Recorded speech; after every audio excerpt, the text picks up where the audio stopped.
Okay, cool. We are live.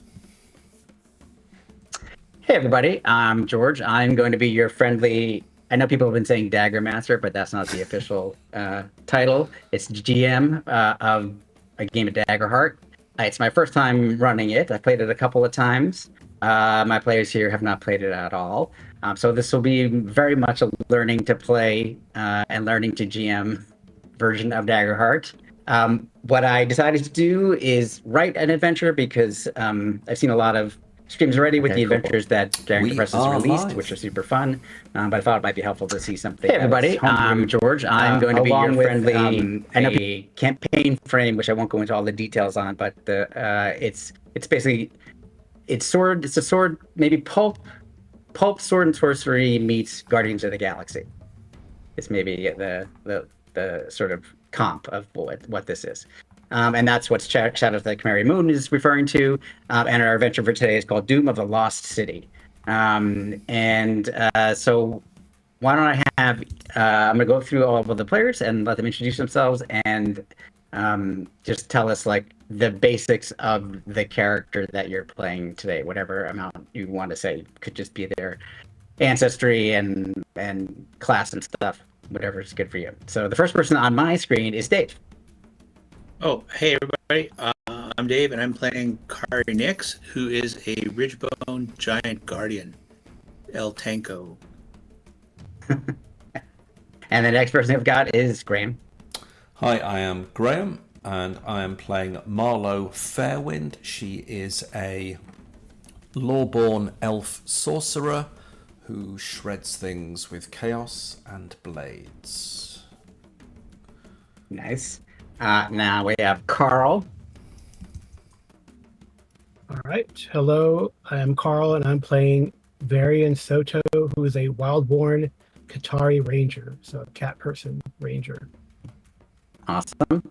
And lastly, but not least, we've got Andrew. Hey everyone, I'm Andrew, and I'm playing Garrick Reed, a highborn human warrior, cuts stuff and crushes stuff. That's me.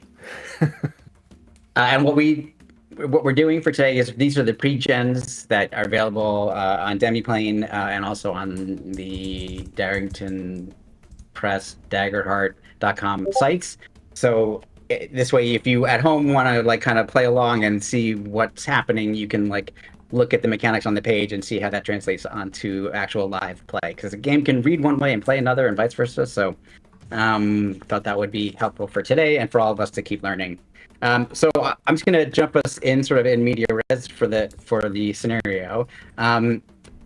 You guys are an adventuring party. You've been together for a short while, and you had some connections. Marlo is the one who has in the past arranged for your group to take on different kinds of missions, including things for monarchs. So you kind of, you're sort of like mercenaries, but you're not like Black Company down and dirty style. You're kind of, you go both any direction.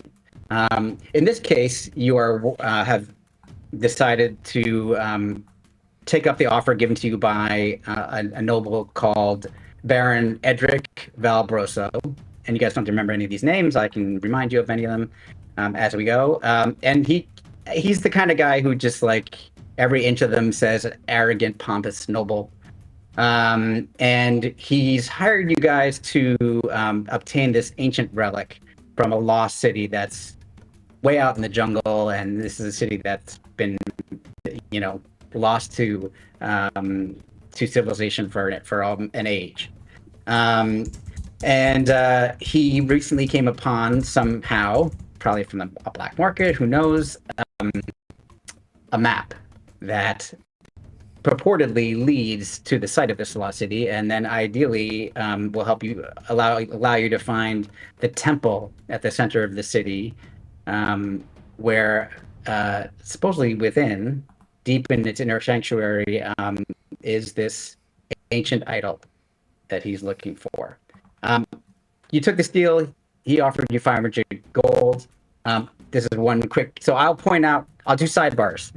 So it's just like a sidebar in a game book.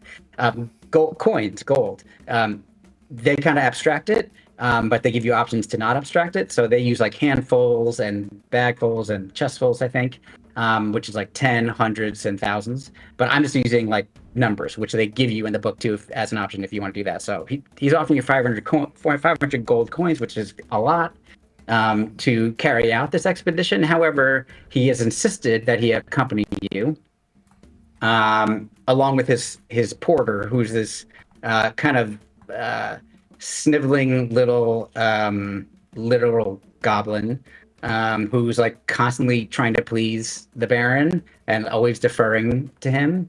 But there's always something a little bit off about him, from your perspective, as you've been dealing with the two of them. So we're going to catch up. We're at the point where you've been traveling for several days, trying to find the first landmark that is listed on this map. And so probably Varian has been one of the people helping navigate, but you haven't really had to deal with anything very dangerous that you couldn't avoid, or you couldn't easily defeat.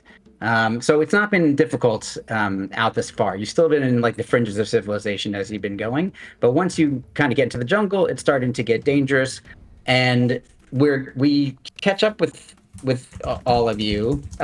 Meanwhile, by the way, the name of the porter is Smeric.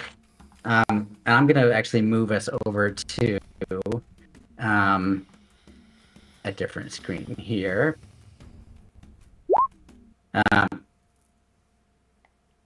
So let me see if I can get pull your two. I just want to make sure I can pull your tokens over.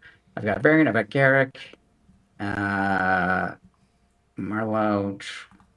Okay, I'll put her. Those are what's above your characters. Is Hope. But I'll adjust that as we go. And Kari.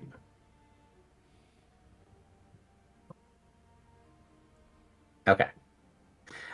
So I'm using this page as sort of if I run this again, my landing page, because the idea for me is that each one of these is meant to be a one shot, and it's like reading a Robert E. Howard story. It's just a short story.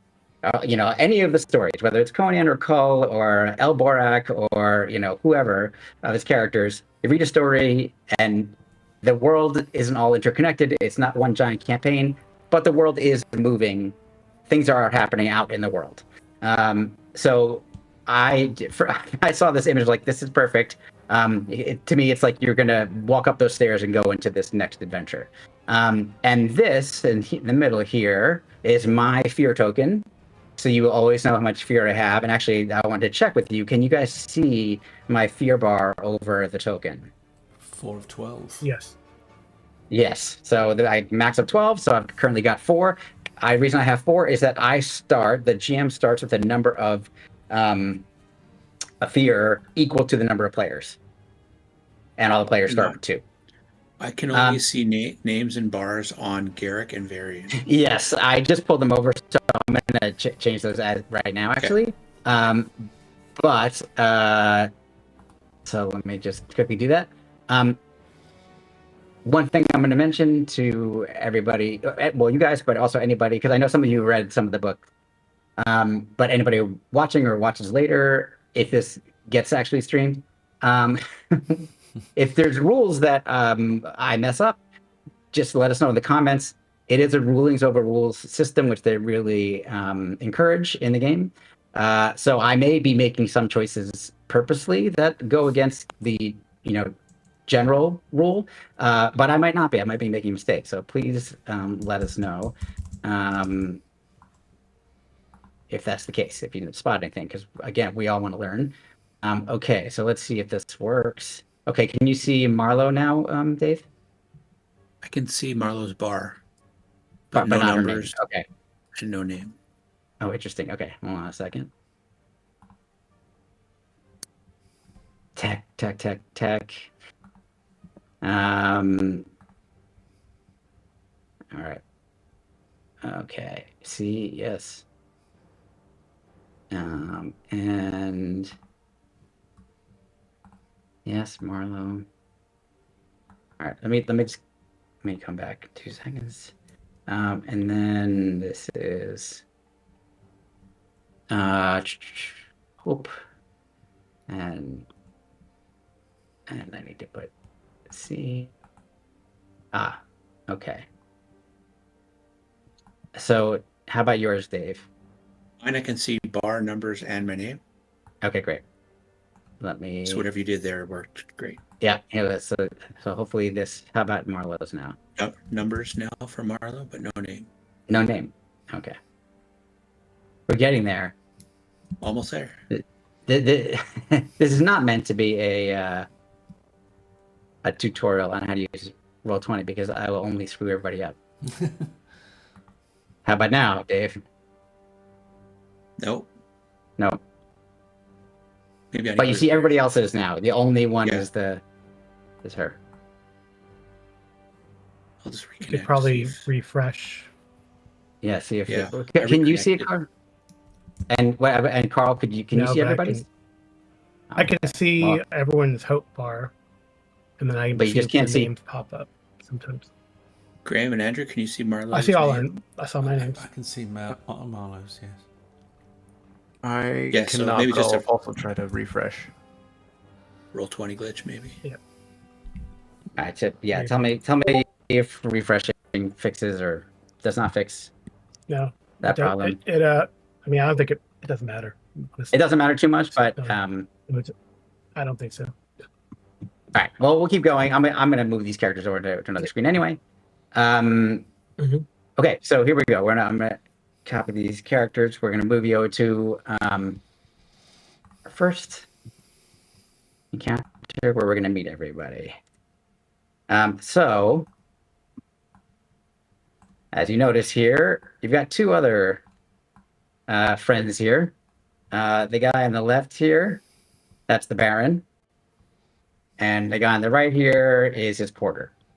So they're accompanying you. They're mostly, they've been in the back most of the time. The porter is like carrying like way too much stuff that you wouldn't need on any kind of expedition. Oh, there we go. And the Baron, like literally, when on the first day he showed up in like what seemed to be brand new explorer garments, like the equivalent of like a pith helmet, and like they're like pressed, like perfectly clean. Like this guy he has no idea what he's doing, but he wants to look good doing it. So and the porter's like literally making him like a 5-course dinner every night when you've got camped, and nothing for you guys. You're just foraging for yourselves. So they're kind of off in their own little world, like having discussions. Every once in a while, you look over and they stop talking. So they kind of mostly keep to themselves. You feel that the Baron has kind of taken what he refers to as a supervisory role. So even though different members of the party are carrying out different tasks, he's allowing you to take the lead on those tasks out of his great generosity as a noble person can do to help the lower classes. So you have arrived. I forgot my printer prints double-sided.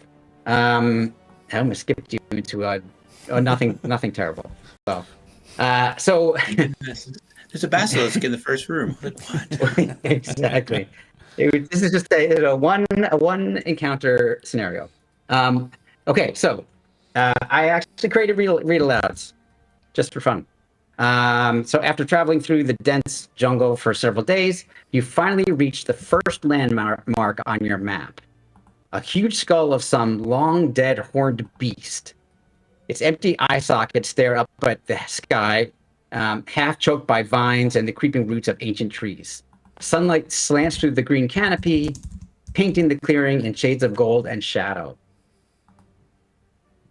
I mean, this thing is huge. It's probably 20 feet across. right away, you're not sure what it is, but whatever it had been, this skull has been here for a long time. Wow. Anything anybody wants to do, or I want to stroke it. are you gonna walk up to it? Oh yeah. Okay. Is it enchanted in some way? I don't know. That's a great. Yes. I'll see if I can sense magic Do you want? as I approach it. Perfect. All right. So here we'll make our first roll. So I'm gonna have you make a knowledge roll. Now, you're just gonna be clicking on knowledge, but sorry, you're a sorcerer. I can sense the presence of magical people. Exactly. Exactly. That's one of the main distinctions, as is in D&D, between the two, the sorcerers and wizards. You are going more on your instinct. It's instinct or no presence? Which is your better stat? You have a thing called a spell. Instinct. Yeah. Instinct. Yeah. So you're going to use your instinct now for everybody and those at home. One thing you can do, I was telling the guys just beforehand, is you can spend a hope to use an experience if the experience somehow applies to the given situation. I don't know what you guys, all your experiences are, but if you have one, you can do it, and you also can choose not to do it. But whenever you're ready, you can add the experience or not, and make the roll. And I'll tell you actually, Graham, because I think I'm back and forth on this of telling players what the difficulties are. But I think for now I'm going to, just to give everybody a sense of the numbers of the game. Okay. So the difficulty of this is an 11. Okay. So on two 12-sided dice, you need 11 or better. No worries. So I click on instinct. So if you're gonna, yep, right? and it should it comes up with a roll. Yep. Then click roll. Click. Yeah. Go. And we'll put it in there. And so let's see here. So you got a 12, a 4. Is that? Oh, hang on, wait a minute. So is that wrong? Wow. No. Top right of the box. Okay, it's a 21 with fear. Yeah. That's awesome. Okay, great. Okay, so I get a fear. Okay. Thank you very much, Graham. Right. I will take that. And so here's how this. There's variations, kind of like Genesis or the Fantasy Flight Star Wars system, and a lot of other games where you've got variations of outcomes. So this is one of them, which is a success. So you beat the number by a lot. This is a huge success, but with fear. So that means you absolutely do succeed at the roll, and you are actually picking up some faint emanations of magic, residual. They're not currently active. They're not causing an effect right now. You can tell, like, it's sort of within the bone itself of this creature. And you actually, because your roll is so high, you feel like whatever this magic is, it's what killed this thing. Oh, right. And you are also well aware that the only thing that you can see is its skull. You don't know where the rest of its skeleton is. If it did have a skeleton, this is not a creature you're familiar with, but you would guess that it probably did, but it's nowhere in its sight. But some sort of incredibly powerful magic that would linger this long is what destroyed this creature far, far, far long ago. And then, so because you rolled a fear, I get to make what's called a move, a GM move, which means I get to do something, and there's lots of different things I can do. So I get a fear, that always happens, and then I get to make a move. Now, when you succeed with fear, you're more likely to make what they call soft move versus a hard move. So the implications of what happens can vary, also depending on these rolls. So I'm going to say that you touch this thing, all of this comes into your mind. That all happens like in the blink of an eye. You sense all of that, and then you get a flash of, like, you're flying through the sky, and you've got huge wings, and you're chasing after someone running on the ground. around through a jungle, and you swoop down, grab whoever this person is, some kind of humanoid, and in your teeth, and you're about to crunch down, and you start to crunch down on it, and it kind of turns back and looks at you and casts some insane magic that you've never encountered before that starts to disintegrate your wings and everything, and you finish chomping down, and half of this body like falls away, and you go spinning and crashing until there's nothing left but a skeleton, a skull, and then boom, you're back to where you are, and you pretty sure that you just had a memory, this thing's last memory you just experienced. So I'm going to have you, as a result of that terrifying experience, I'm going to have you mark a stress. Right. So this is a good moment to just tell you what stress and difference between stress and hit points. Very easy. Hit points that's when you have no hit points, you're dead. Just like most games. And stress is more like, vitality and alternity, or in, a lot of the different games we play where you have a different mechanic for your exhaustion levels. Once you run out of stress, so once you mark off all your stress, the only thing that happens is that it just makes it easier to hit you, essentially. Basically, the adversaries have advantage to attack you or make rolls against you. So it's not like you're debilitated in any way. It's not like exhaustion and DD or anything. That's what it does. And you can regain stress in different ways, which as we go, you'll discover. So you've marked a stress because of this terrifying incident, but you did learn quite a bit and had this experience you've never had before. What do you guys want to do? Marlo, what happened? You look different. I could feel its death throes, and I felt a powerful magic that tore at it, and that magic resides as an echo deep in the fibre of its very being, its skull, what's left of it. Something very powerful. And this is just a marker? Do we know which way to go from here? Yes. So you, according to the map, which the porter has been very covetous of. So whenever you're not actively using the map, which you are now, but whenever you're not actively using it, he's holding on to it. Okay. But yes, so the map, this is sort of the first landmark on the map, and it points you in a direction to go, which is, not blocked or in any way cut off from heading that way. It's sort of like you'd be going past to the right of the giant skull, around that giant tree. All right. Anything else with this skull, Marlo, or are we gonna let Varian lead us on? Well, I think Varian should lead us on, but there's a great power here or near. Okay, here's what I'm going to have everybody do. I'm going to have you all make a reaction roll. Now, a reaction roll and this is going to be instinct. I'm going to make an instinct reaction roll. The difference between a reaction roll and an action roll is just one thing. The hope and fear doesn't matter. We don't worry about that. It's just the pure number. We're reacting to what happened to Marlo, or no? This is to see if you notice something. Oh, okay. So no advantage or disadvantage. Only if it's hard to do helping an ally with the reaction roll since it's happening so quickly. You could potentially use an experience though. Okay.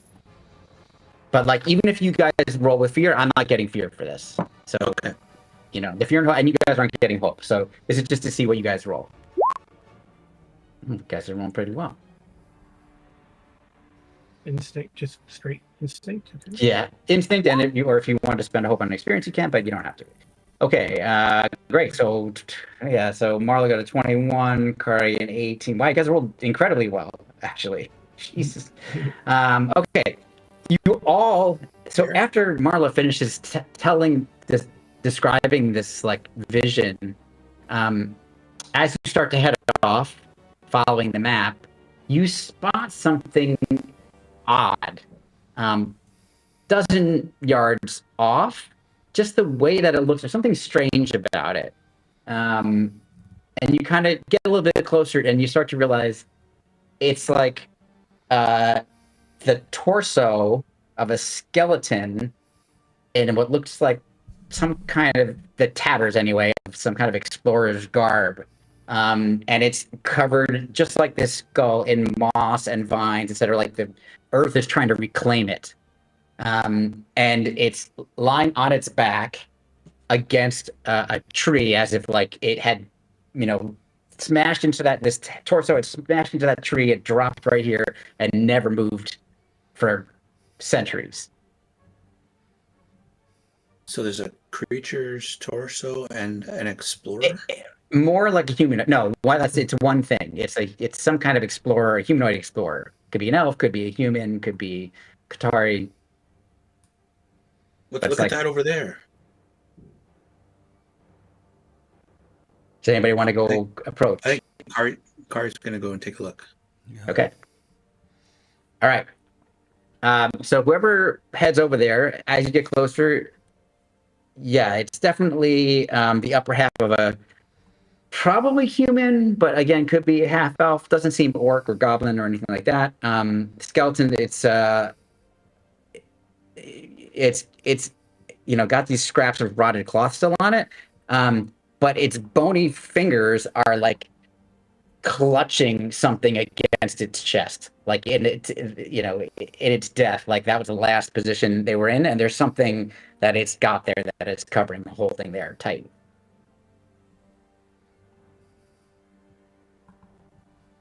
She'll lean in and see if she can hook one of the hands with her axe and pull it open, but Okay. get a better look at what's... Yeah. So I am going to spend a fear. And as you pull, you kind of reach in with your axe carefully, and you're pulling the hands apart basically to get at whatever's there, right? You kind of reach in, pull the hands, and suddenly the whole skeletal torso like comes up into your face.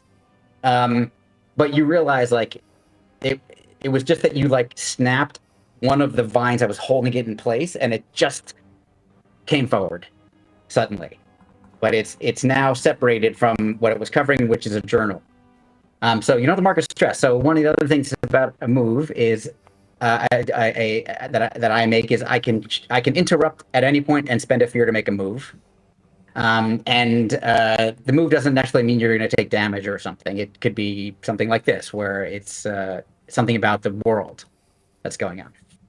So it's like a cinematic maneuver, but not dangerous. Exactly. Yes, but it could be, it could be doing other things too.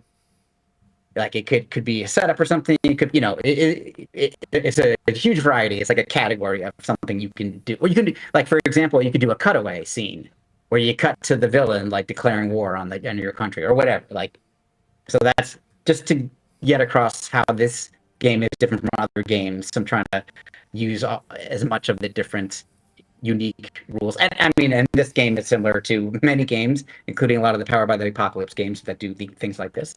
But for those not familiar with those games, this is like one of the things this game is designed to do. So you have this quick moment of shock, kind of like I think of like Raiders of the Lost Ark when Marion like is in and you're trapped in the Well of Souls, and suddenly all of those like corpses come at her. It's sort of like that moment. Like they're corpses, they're not attacking you, but it's like, oh god. Yeah. But you see that there is this incredibly weathered journal, but because of the bones being against it, it kept surprisingly it slightly intact. So you think you could like pull it out of there without like it crumbling, like falling apart.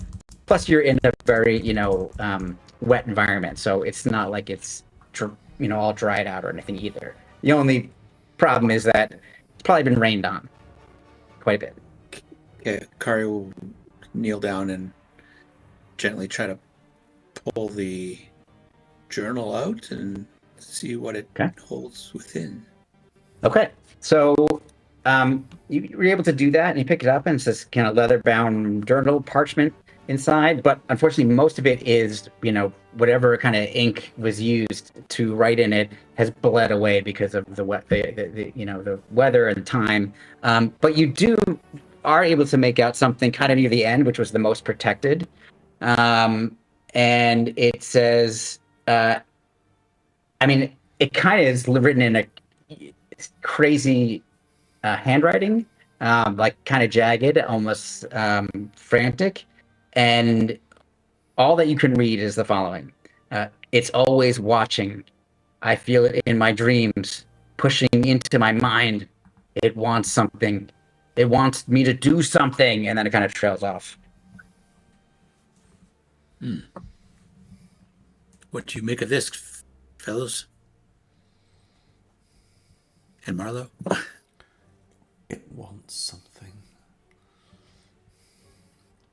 Always in my mind? It's watching? Like, Some sort of paranoid delusions, perhaps? yeah, is there any way of determining who this person was that wrote this? It looks like an adventurer, or an explorer. Yeah, that's a great idea. You have a proposal of how you would like to try to identify who it might be in terms of what, as they call them, traits you would use, like knowledge or instinct or some other thing that you feel like might be helpful. And also don't forget you can apply an experience to it as well. I'm going to roll knowledge and analyze the decayed clothing and garb of the skeleton to see if there's a way to, was it a specific type of explorer? Yeah, absolutely. Okay, that's totally great. Go for it. 18. Okay, 18 with fear. All right, awesome. I got a fear back. So you kind of look through and you're like, just as you're about to give up, you then spot something. It's super faded. It's some embroidery. What you figure is where it would have been over his chest, like kind of over his heart, sort of the left side of his chest more. And it's a symbol of a faction that, as far as you can recall, has gone extinct decades ago, maybe centuries ago. But it's called the Legion of the Grand Dragon. And with that good of a roll, you beat the difficulty by quite a bit. I'll even put this in here. What you know about them is that they were a secret society. They had members of all types and all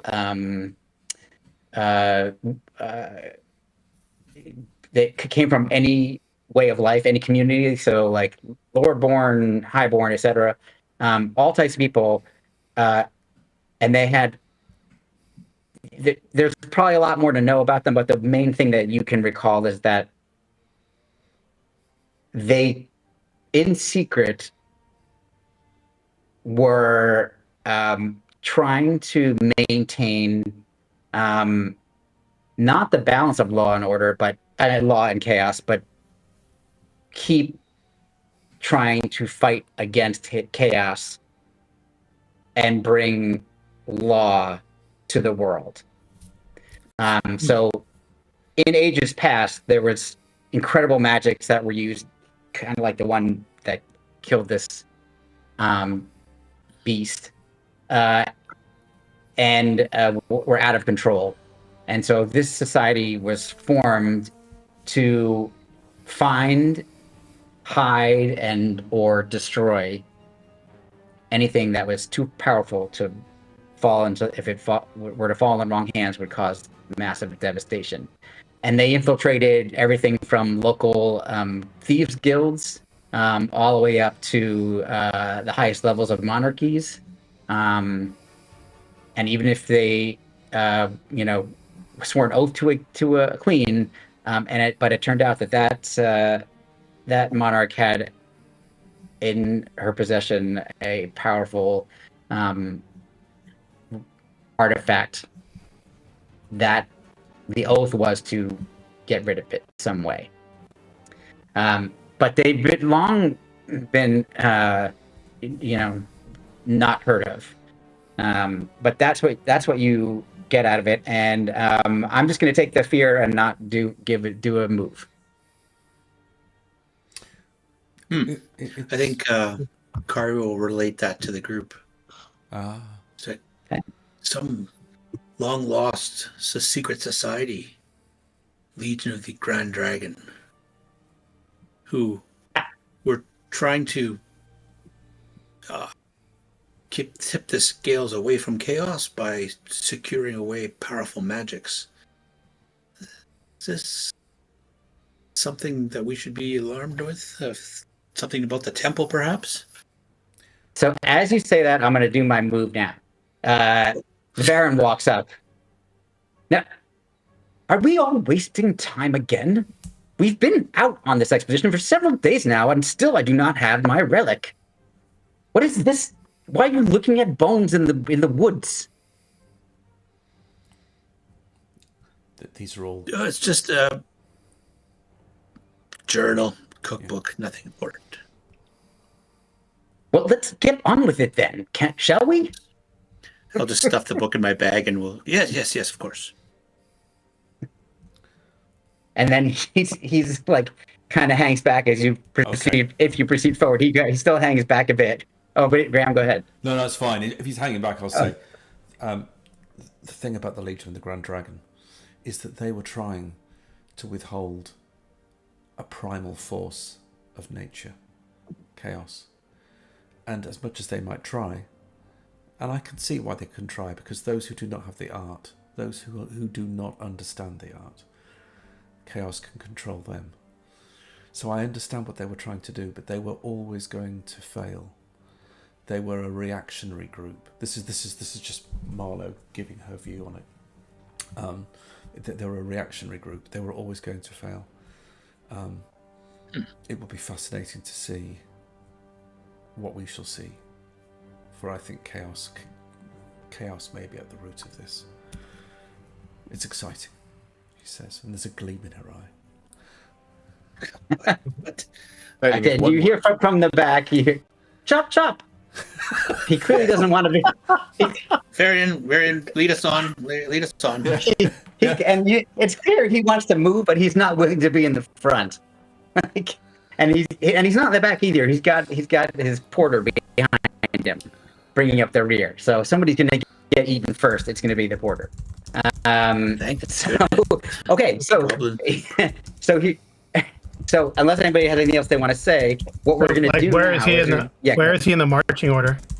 Oh, actually, that's a good question. What marching order do you guys want to have?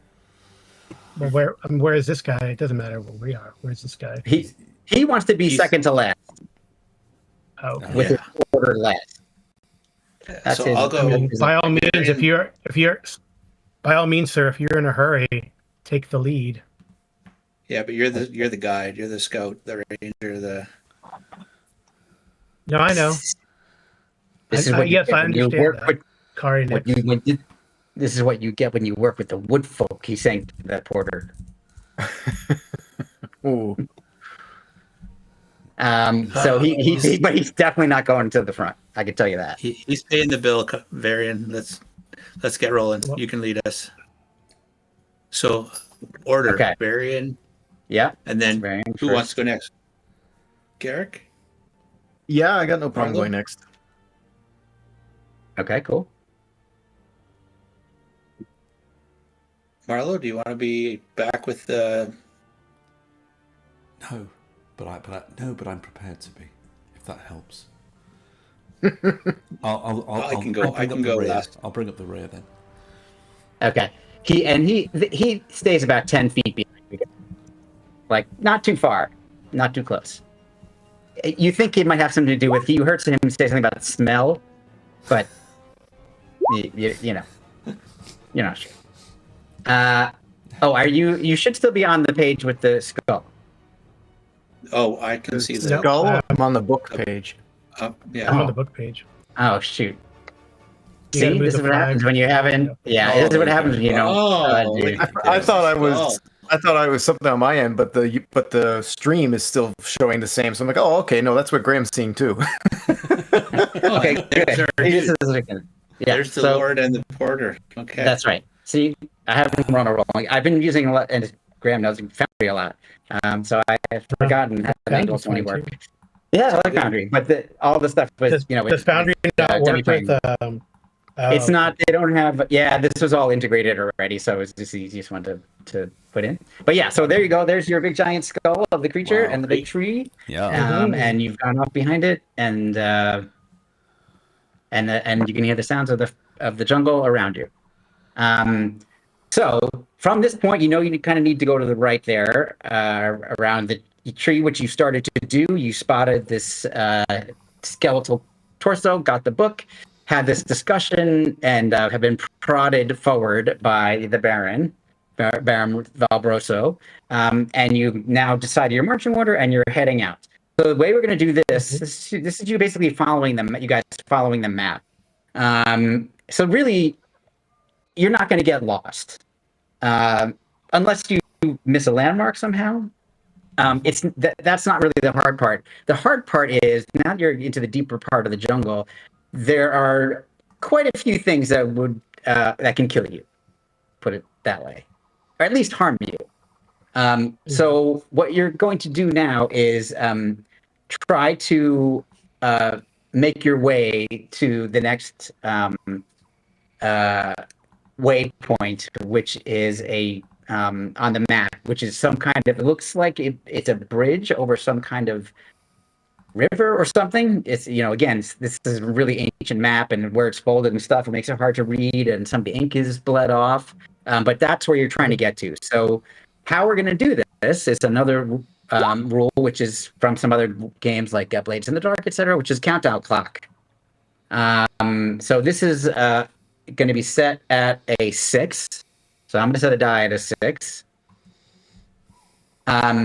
And you are going to do things to make progress towards reaching there, in order to avoid, the better you roll, the more likely you are to avoid having a problem. So in this case, you have a couple of options. So only you can have multiple people make rolls.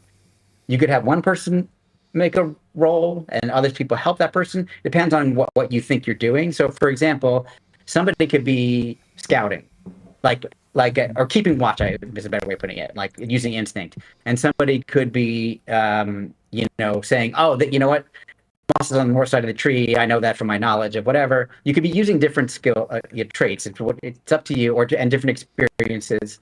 If you don't want to make your own roll, you can help somebody. The way to aid somebody is helping an ally is you spend 1 hope and they get a D6. So advantage for you guys in the system is a D6 added to your rolls, your 2 D12s. If more than one person wants to help, each of those people spend a hope, and each of those people roll a 6-sided die, and you just take the highest roll of the 6-sided die. So it's not like you're adding 3 extra 6-sided dice to the 2d12. You're just going to take the highest roll. Okay. The final option to do it is that it's a group action where you're all doing exactly the same thing, the entire group, I mean, and one person is the leader. Everybody else makes a roll, and if they succeed on the roll, the person gets a +1, and if they fail on the roll, the person gets a -1, and then the leader makes the roll. I think that one is the least interesting. So I'm going to suggest that we do any combination of making your own individual rolls and helping allies if you would like. I'm up for you can give me any kind of thing you might want to do you think would be helpful to try to make progress and avoid pitfalls. Like you're trying to avoid like dangerous beasts. There are snakes, that are venomous, that there's quick bogs, and there's all manner of things that can harm you. So anything that you want to use, I'm up for. And essentially the way it works is each time you make a roll, depending on the outcome of the roll, it will tick down the countdown clock a number of ticks, and you're trying to get to 0. So you're starting at 6. in most cases, you are going to be able to. The options are taking down 1, 2, or 3, no advancement at all, or in some cases, and not in this one, you could tick it up by 1, but making it harder, like reversing your progress. And then some other things might happen because you can also wind up rolling with fear or failing the roll, and then I can make GM moves and get fear.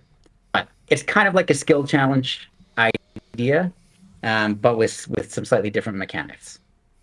So we're starting the countdown die at 6. Who is there a person, or does anybody have ideas of how they would like to help avoid danger on the way to this bridge? Well, I have instinct, perceive, right? But I have that at +1. So I don't know what people have in that. Yeah, and I will tell you, in this case, the difficulty of this is also 11. I'll say now that my mental abilities are not exactly strong. Can you hack and slash away through the jungle to help keep us on the path? Clear a path. Yeah, I could spend time trying to clear out bramble and hanging vines and stuff to try to clear our lines of sight or something, maybe. Well, that, or like, for example, the map may say, we need to go this way, but actually there's a shortcut, but we'd have to cut through some of these vines and brambles and stuff to take that shortcut. But I can see that there might be some danger over there if we take the long way around it. So that's totally viable. Yeah, I could do that. How about this? Well, let's start. Unless somebody wants to help, let's just at least make one roll just so you can see how it works, and then the rest of you can decide what you do. So Carl, since you're in the lead and have the map, why don't you have Varian make a roll? And I forget what you're using to. Are you using instinct? Instinct, yeah. Okay. Can I use a hope to use nature's friend, or is? Oh yeah, totally. All right. So I do what I do. How do I do that? So essentially, so what you're doing is in the little box, it should say a 1 in the pop-up box. Yep. Just hit the plus button to make it a 2. Sorry, make it a 3. 2 or 3. Make it a 3. Yeah. Okay. Yeah. And then and then I click the hope off, or yes. There might be a way to automatically do it, but hope has a negative on the left and a positive sign on the right. Yeah, I see. Really? Yeah. Okay, I got it. Oh, no. Okay. So, okay. Well, let's hope that. So you roll with hope, so you get your hope back. Here's what happens. So that was a failure with hope. That means that you actually do. You're kind of trying to navigate and use your instinct about nature and how things grow to find your way, and you start to realize, oh wait, now where I'm going is not lining up with the map. But there's this lucky moment where you come into a glade and you just spot something that tells you, oh, that's where we need to be. So you're able to get over there. And get back onto the map. So you do make progress. So I'm ticking down the counter down by 1 to 5, even though you failed the roll. So these the variations are different. It doesn't always mean that it's going to be that you have made no progress. However, I don't get a fear for that because you rolled with hope. But the ways that I get to act is when you roll with fear or when you fail a roll. But when you fail a roll, I don't get a fear. I just get to make one move. So I'm going to say you came... So as you kind of... At that moment where you realized that you were off the map, you weren't following the map, you came across a tree that was recently... It's slashed, by claws of some kind, and there are some feathers like caught in the bark from some kind of, and they're up pretty high, like, you know, the slash marks are up like over where your head is. You're not sure what kind of creature could have made this. Nothing you've encountered so far, anyway. But that's what you notice, and that's kind of what makes you. That's the thing I think that makes you go like, oh, wait a second, I think I'm not in the right spot. But okay, so now you're back and you're down to a 5 on your countdown. Okay, so now you kind of get a sense of how it works. Andrew, Garrick, you had a plan, but you guys can work together to decide what you want to do, and deciding, just like we do when we play with Kevin, like if you want to do aiding or what kind of things you want to do, and work out how you want to do it. You can do it in any order you want. I cannot take a turn in this game unless you roll with fear or fail, or if neither of those things are happening. Let's say you guys are just going, success with hope. I never get to go. I can spend a fear to do something. It's basically the spotlight is on you guys, unless it gets turned over to me for some reason. So what would you guys like to do?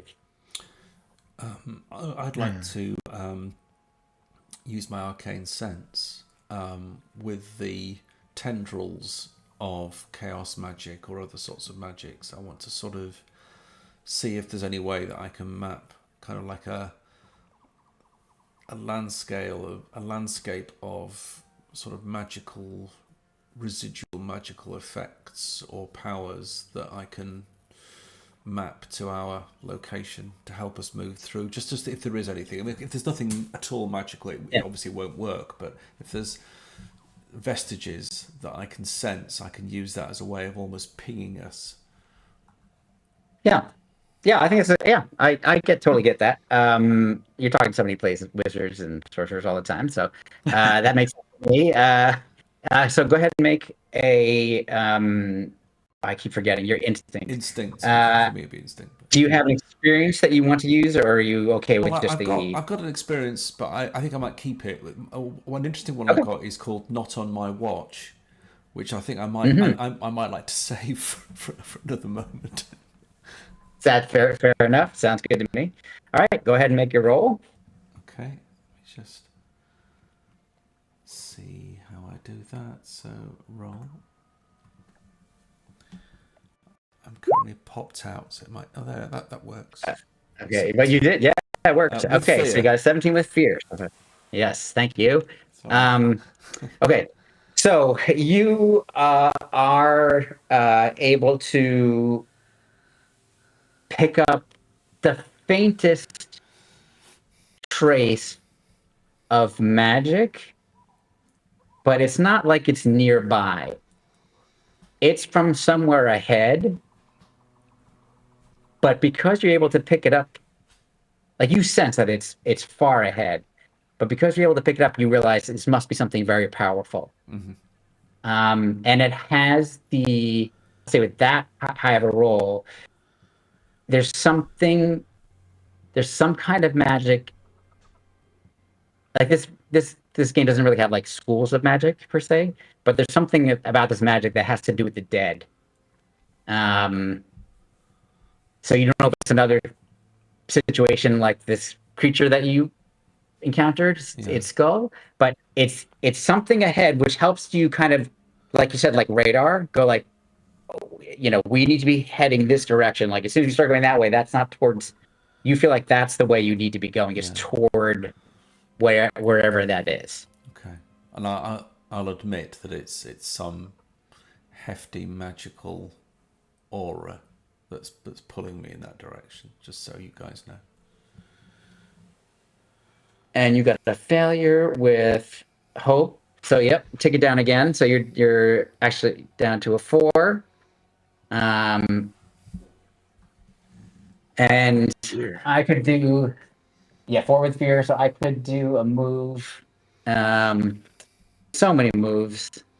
I think. Oh, okay, yes. As you're doing that, as Marlowe's doing that, and kind of is having this revelation or a theory potentially. Everything in the forest gets muted down to absolute silence for like 3 seconds. And what's stranger than that is that you look over to your companions and you see some of them are talking, but you're not hearing what they're saying, but they're clearly talking to each other. And just as you're about to like react to this, it all comes back full volume to normal volume. It's almost like you're sort of sensing the tapping or touching, like somehow accessing or, connecting with that magic caused this, backlash or something. Yeah, but it felt good. I quite liked it. If this gave me 0 points, I'd give you 1. That's great. Okay, so you're down to 4. Garrick and Kari, what are you guys thinking?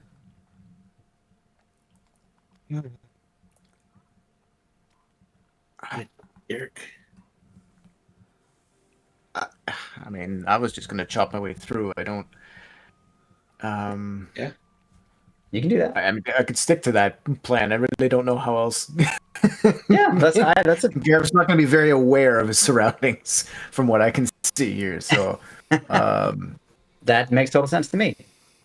all right. So then, So you're just gonna make a strength roll. I think it's a strength roll, yeah. Because using, I could also just roll the sword attack if you want, but I would just do strength because it's a combination of like pulling things apart too, and like you're kind of using all of your muscles sometimes with a sword. So just as a catch-all, I think we'll just say strength. But if you have an experience that applies, you could spend hope for that. Or it's not a high. If I click on the word of the experience, is it going to output it or is it just going to pop up for me? You know what? I actually don't know. Let's find out. Oh, find out. Okay.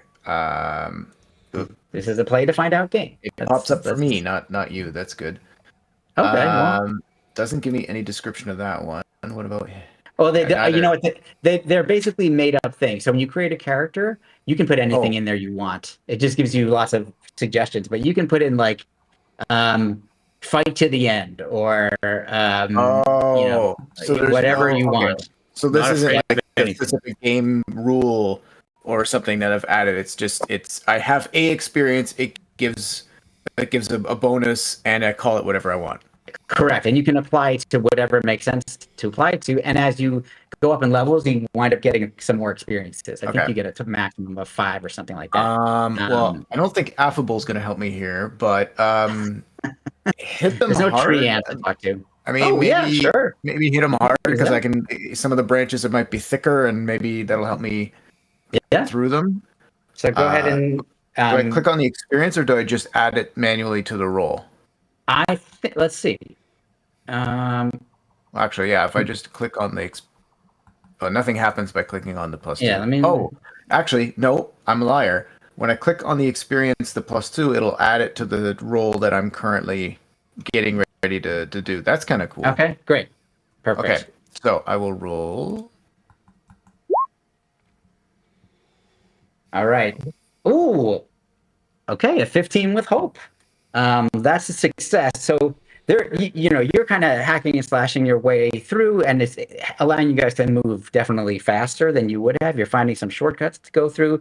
You're avoiding some dangers. You kind of spot like where there's a quick bog, and it's right where the map would be leading you, and so you wind up like hacking away through all of this brush that's woven together almost like it's a palisade, and to give just enough room for everybody to get through. So that actually is going to a success with hope is going to tick it down by 2. So you are actually my hope bar by and you get 1, yes? Correct, exactly. Okay. And I don't get any fear, and B, I don't get to do anything. All right, Dave, Kari, what's Kari's plan? She was thinking about doing what Garrick was doing, so but Could do she that can too. help with navigating. I think Varian was doing some perceiving earlier, and I Yep. think she's gonna ask little goblin guy for the map again, and she's gonna like, while we're moving along, and she's gonna be like, yeah, I think, if we do this around here, then that will help, and then Garrett can cut his way through or whatever. Yep. Okay, cool. Like sort of like triangulating and going like mathematically this way. Yeah. Yeah, go for And it. I don't have any experiences, so I'm just going to Okay. roll. Right. Oh, Okay. Oh, that's a failure Oof. with and a fear. Oh. yes. Okay. So no advancement on that. I do get a fear. Okay, here's what happens. You are trying to figure that out, and you're kind of going like, yeah, I think if we go this way, and you kind of, get the group to move that way a bit, and then you kind of look at it. You have to keep looking at the map. So at one point, you accidentally, as you're looking at the map, you're kind of still walking a bit. You tumble into a ravine. Now, I'm going to let you make a reaction roll. It's going to have to be agility, though, because you're not paying attention at all. So make an agility roll, and let's see. It's going to be a reaction roll, so the hope can I if you're help? matter. Yeah, yeah, sure. So I have a +2 agility. I don't know. So the way You could try to go. yeah, well, actually, the way it works is, Carl, for helping is you spend a hope, and you roll a d6, and that's what Dave gets to add. Okay. So Okay. you don't have to make a roll. Yeah. Okay, so Baron, you spent a hope, and so Kari, when you make Kari, your roll, look out! Oh, nice. Oh, there you go. There So you you're gonna go. get a 6. Whoa. Okay. I get Nice. to add 6. Yes, So you're gonna get a go- 6 on top of your agility. Do I go bonus, plus your like normal plus agility. 6 on the Yeah. thing? So I don't know if your agility was negative or positive, but just make sure it's 6 more positive Okay. than it was. Can I I'm not gonna roll. I was gonna think use my fear, or use my experience, but You can do that too. Give a fear, but Oof. Okay. Okay, so that's a success though. Oh, but So fear. right. with a fear, so I'm gonna get a fear, and I'll tell you what happens. Oh, I just gave myself 8 more fear. So you start to fall in, and you're gonna like go down there. You're probably gonna even hurt yourself seriously, and like not just like stress. Thankfully, Varian calls out because Varian spots this happening and reaches out one arm, and you're able to like with Varian's help, like steady yourself, and you barely hold onto the map too, which you almost drop down in there. But you make a lot of noise when you do that. Oh, And you guys hear something out in the jungle. I'm going to say that Marlo and Garrick, because you weren't involved in that little moment, you both can make instinct rolls, reaction rolls. These are reaction rolls. So no, there's going to be no hope. A reaction cannot generate hope or fear, correct? That is correct. That's the section I was reading this afternoon. Oh, no. Oh, I can just get rid of it. There you go. I was accidentally clicking advantage, not... There you go. Oh, yeah. Okay. All right.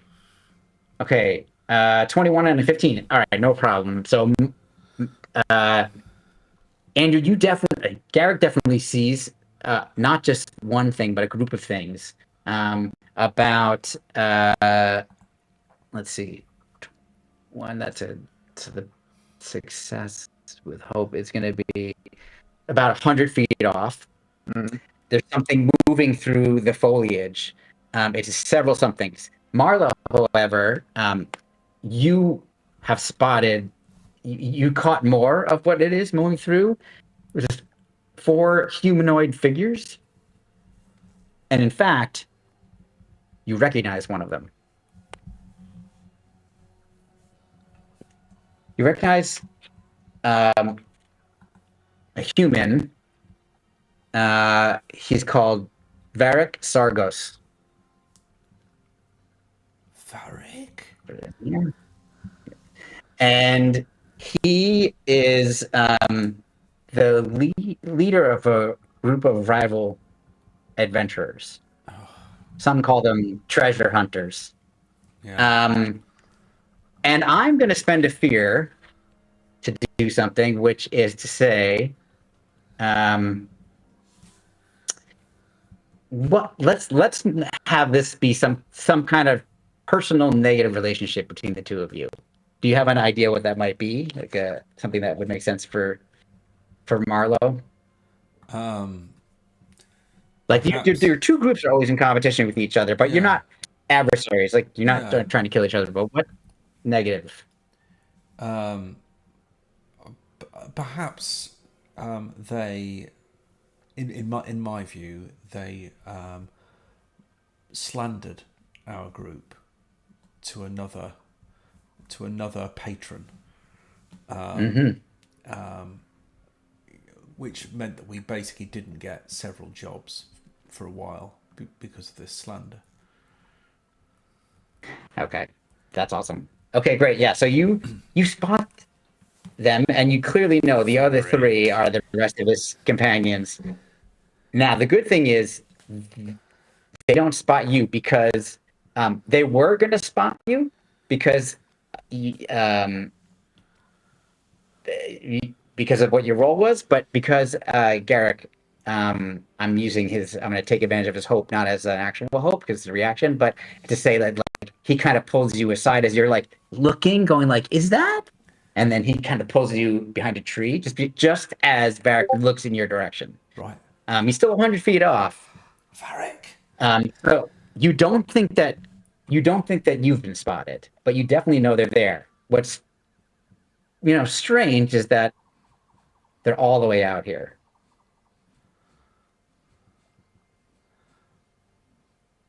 I think is our patron perhaps playing it two ways.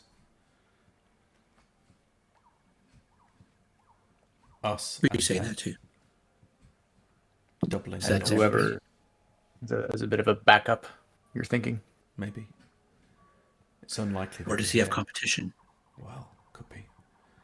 I mean, you glance over to him, see if he's listening or close enough to listen, and all you see is like he's in the midst of arguing with Semic, and he like slaps him in the back of the head. He doesn't look smart enough to put his eggs in multiple baskets. He's probably got competition. He probably blabbed to somebody, and now they're out here looking for the same thing. Yeah, maybe. That makes a lot of sense. Yeah. Okay. All right, We should press on. Yeah. you got. Yeah. You're almost there. You're pretty close to this bridge. We should probably, if we see anything, well, this bridge, because I was literally just about to think we should find a way to slow them down, but that might very well present us as soon as we get over the bridge. Well, both are true. Can we get to the bridge by going around them? Do we have to be stealthy, maybe? Try and sneak past? Just so you know, the positioning, they're not, they're parallel to where you are. So you wouldn't have to pass by them to get to where the bridge is labeled on the map, at least. But you could be stealthy to just avoid them noticing you. Yeah, we don't want to give them any advantages or tip them off on the way to go. Okay. Sounds good. So that's finesse. So here's how I would suggest do it. Finesse could work, or agility. One person to be the leader. Obviously, that probably should be the person with the highest trait value, and then everybody else is going to get to try to. Is also going to make a roll, and we're going to add a +1 or take away, and we're going to give a -1 if you succeed or fail. So who's going to be the leader that's going to make the final roll? I have a +1. In agility, you said? Okay. Finesse. Agility or finesse, either one. Oh, I will finesse, +2 in yeah. agility. I've got same +2. Beats me. I'm a Yeah, half let's have giant. Garrick lead. Beats me. Beats me. Okay. All right. So here's what we'll do. So Garrick, you're going to lead. So Andrew, you're going to roll last. So let's start with Carl. Have Varian make either agility or finesse. You decide. Roll. All right. Oh, more fear. That's a success, but with fear. Yeah. We're just filling that bucket Okay. up. Yeah, we're closing in. So that's success with fear. How does that? So you're going to give a +1 to the roll so far. Okay. Nothing else happens Okay. yet. Okay. Dave, do you want to give either agility or finesse or something, Oh, or make no. a case for something else? Or fail with fear. Or okay, so it's a -1, so that'll cancel it out. I think I have to check the rules. It doesn't make sense to me that there should be. Well, maybe there should be. All right. I'll. No, I'm going to say that there shouldn't be. You know what? I'm going to say that there shouldn't be. And I think this is true. Actually, you don't get fear or hope. I don't get fear on roll. There's no fear or hope from the people who are doing the assist or Assisting? following the leader. Like it's Yeah. Or I you're saying think it it's would only only be the my person- roll that would. Correct. Yeah, That would generate one or the other.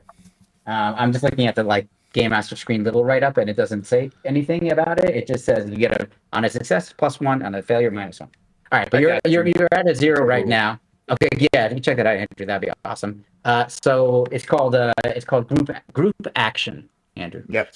Okay, so Graham, you want to have Marlo make a roll for any trait you want to make a case for, but probably agility or finesse is most likely. She's going to go with finesse, which is sort of the sort Okay. of hide. So it's the sort of getting there as stealthily as possible. Perfect. Oh no! Whoa, come on. 23. Okay. I mean, that's Well, it's a great, +1. but it's still fear. Oh no, there's no fear. That's right. Still fear. All right. So Yeah, so +1. Andrew, when you are ready, you are going to be rolling your trait with an additional +1. And if you have an experience that ties in, you can spend a hope to include that as well. Okay. Is it the case, George, that we're looking to get doubles for criticals? Is that right? So yes, it hasn't come up yet. It But hasn't, if has you it? No. roll, it hasn't. No. But if you roll the same number on both 12-sided dice, whether Yeah. it's a 1 or not, or it's a critical, and you get a hope, you get to clear a stress, Wow. and you get extra benefit. All right. Cool. And it's it's obviously an automatic success. Okay. And I'll, same thing for combat. Yeah. Okay. I'll make the roll in a second, but I have been able to clarify. So the group action rolls, the leader takes the action roll, and then all of the other players are making a reaction roll to help. And reaction rolls do not generate hope, fear, or GM Okay. actions. So Okay. Perfect. Okay. Great. okay. So now here we go. This is the big one. So you're going to get a taking- +1 to your whatever you currently have as a bonus, and you can use an experience if it makes sense, if you want to, or not. We're trying to be sneaky. Hit 'em hard and affable don't really work for that. I don't think so. No, I think I'll have I to- agree. It'll be a very hard case to make. So I'll just do Yes. the +1. Sounds good. Away we go. Okay. Oh, This does generate fear. I think It we were does heading in this generate direction. fear. And we knew this was going to a happen. lot of fear. but it is a success. So Cool. the good thing is you were able to make your way through trees and ducking and weaving behind fallen logs and boulders and etc. And you can definitely tell that they're not seeing you, but then at one point the next time you look back, they're just totally gone, almost like they disappeared. You have no idea, you can't imagine how they could not be seen now, and you never spot them again. Cool. Great. Okay. All right. So Don't know where one they more- went. I think you probably are going to wind up seeing one more roll to get to the bridge. Anybody have something they want to? Do you want to just try to follow the map? Do you want to? Who wants to do something? So we have one more group You're, roll to you're, the bridge. Yeah, you probably need about one, unless you fail. But you need one more roll probably to get to the bridge. We Get to the bridge. probably want to continue to be. I mean, we don't think they saw us, but we don't know where they are. So we should probably continue to be like sneaky as we go to the bridge. And then I say once we get to the bridge, we book it across as quickly as we can. Okay. Well, because it's gonna be really hard to hide on a bridge. We're gonna be pretty exposed and out in the open, right? So if they're hiding, Who's got finesse or agility, make that roll. Well, agility Um, can. Yeah, I can do that. I got a plus. So 2 here's on what I'll agility. say. Here's the order I think we should do things in. One is a roll to get to the bridge, and the second will be the roll to see how stealthy you were on your way. So Okay. yeah, Who wants to make We're the roll? just following the edge of the cliff now. We're following the edge of Somebody the wanna cliff know. to the bridge, right? You're almost at the cliff, so you're near. somebody want to navigate or something. Can I leave a guardian on the bridge? Back to the big. Or the illusion of a guardian? Possibly. illusion. If there is a bridge, you don't even know that yet. Okay. We haven't got there yet. Yes, true. Well, let's navigate. Let's just navigate there, I guess. Okay. Yeah. Okay. All right. Who's navigating? Going back to Varian. Sure. Yeah. I guess. You're due for a Yeah, critical. makes sense. Oh, You close. say that. Oh, Ooh. All right. it's a critical. It's still with fear, Fear, though. but It's crazy. all right. So jeez, it's enough. You get to the bridge. Mhm. I'm gonna have somebody then make a stealth roll, a finesse roll, and then we can do the reactions if it's needed. How about that? Okay. And then I'll see how I'm gonna, apply this failure. Yeah. Go, Garrick. I think we established I'm the next best in terms of finesse. Mhm. Yeah. Okay. I'm a -1 on finesse, so I'm going to say no, not me. Yeah. You stand out, Carrie. You stand out. So much failure or so much fear. So close to a crit. Yes. Oh, it's your finesse plus 0. Now, just so you guys know, I can't have more than 12. So, Well, I mean that's the good news, I guess. Looking to let George have like the maximum spend. Ba-ba. Yeah. Okay, so here's what happens. Yeah. Here's what happens. You arrive at the bridge. Now I will remember to move you guys to the new map. All right. Cool. It is still there, Well, that's good. but you can see there's a waterfall, and it kind of like comes down and goes under the bridge, and then there's like another waterfall going down further to the right. Mhm. The bridge doesn't look like it's in great shape. But the worst thing, worst of these two things is that down the cliff, like closer towards the waterfall, you spot the rival adventuring company, and they are looking around like they expected that they would come out where a bridge was, basically, and they're kind of looking confused, and then they turn around and they spotted you. Okay. They're still 100 feet away, but they now actually see you. All right. Yeah, I say we book it. Should we shove our patron and his Over the bridge? bellhop across first because they're gonna probably be the slowest. Oh, I thought you were going to say like over the side, but yeah. I mean, Only if you don't want to get paid. yeah, we do want to get paid. I guess. Yeah, Okay. I'll take up the rear so that I can encourage him across the bridge when it's his Okay. turn. I'll help you with that. Okay. Varian and Marlowe can lead them across. It will cover the rear. Okay. Okay. So I'm also worried about my weight. Actually, so Dave, go ahead and make if you would like. You could make a knowledge roll or instinct or whatever makes sense to look at the bridge to see what you think about the safety. I think I'm going to analyze the structure of the bridge and see how. Now, I'm not afraid of anything, but this bridge looks pretty rickety. So I'm going to, I don't know, just think that not afraid of anything experience sound like it would apply? Or is that more like a resisting fear kind of sound? We do need to get back. We do need to get back. I think you would be willing to you're not afraid to really analyze it and even start to walk out on it to yeah, that's what I was thinking. Give it a shake or totally. Okay, so I'm going to burn a hope and add +2 for my. Here we go. Oh, and a crit! Crit! Yeah. Okay. Look at that. All right, so Dave, you get a hope. If you have marked any stress, you get to remove one of those marks.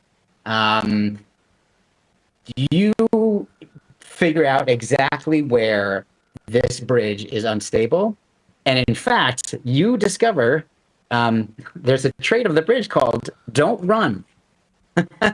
Any PC who runs across the bridge gains a disadvantage on the agility action roll to do so. Oh.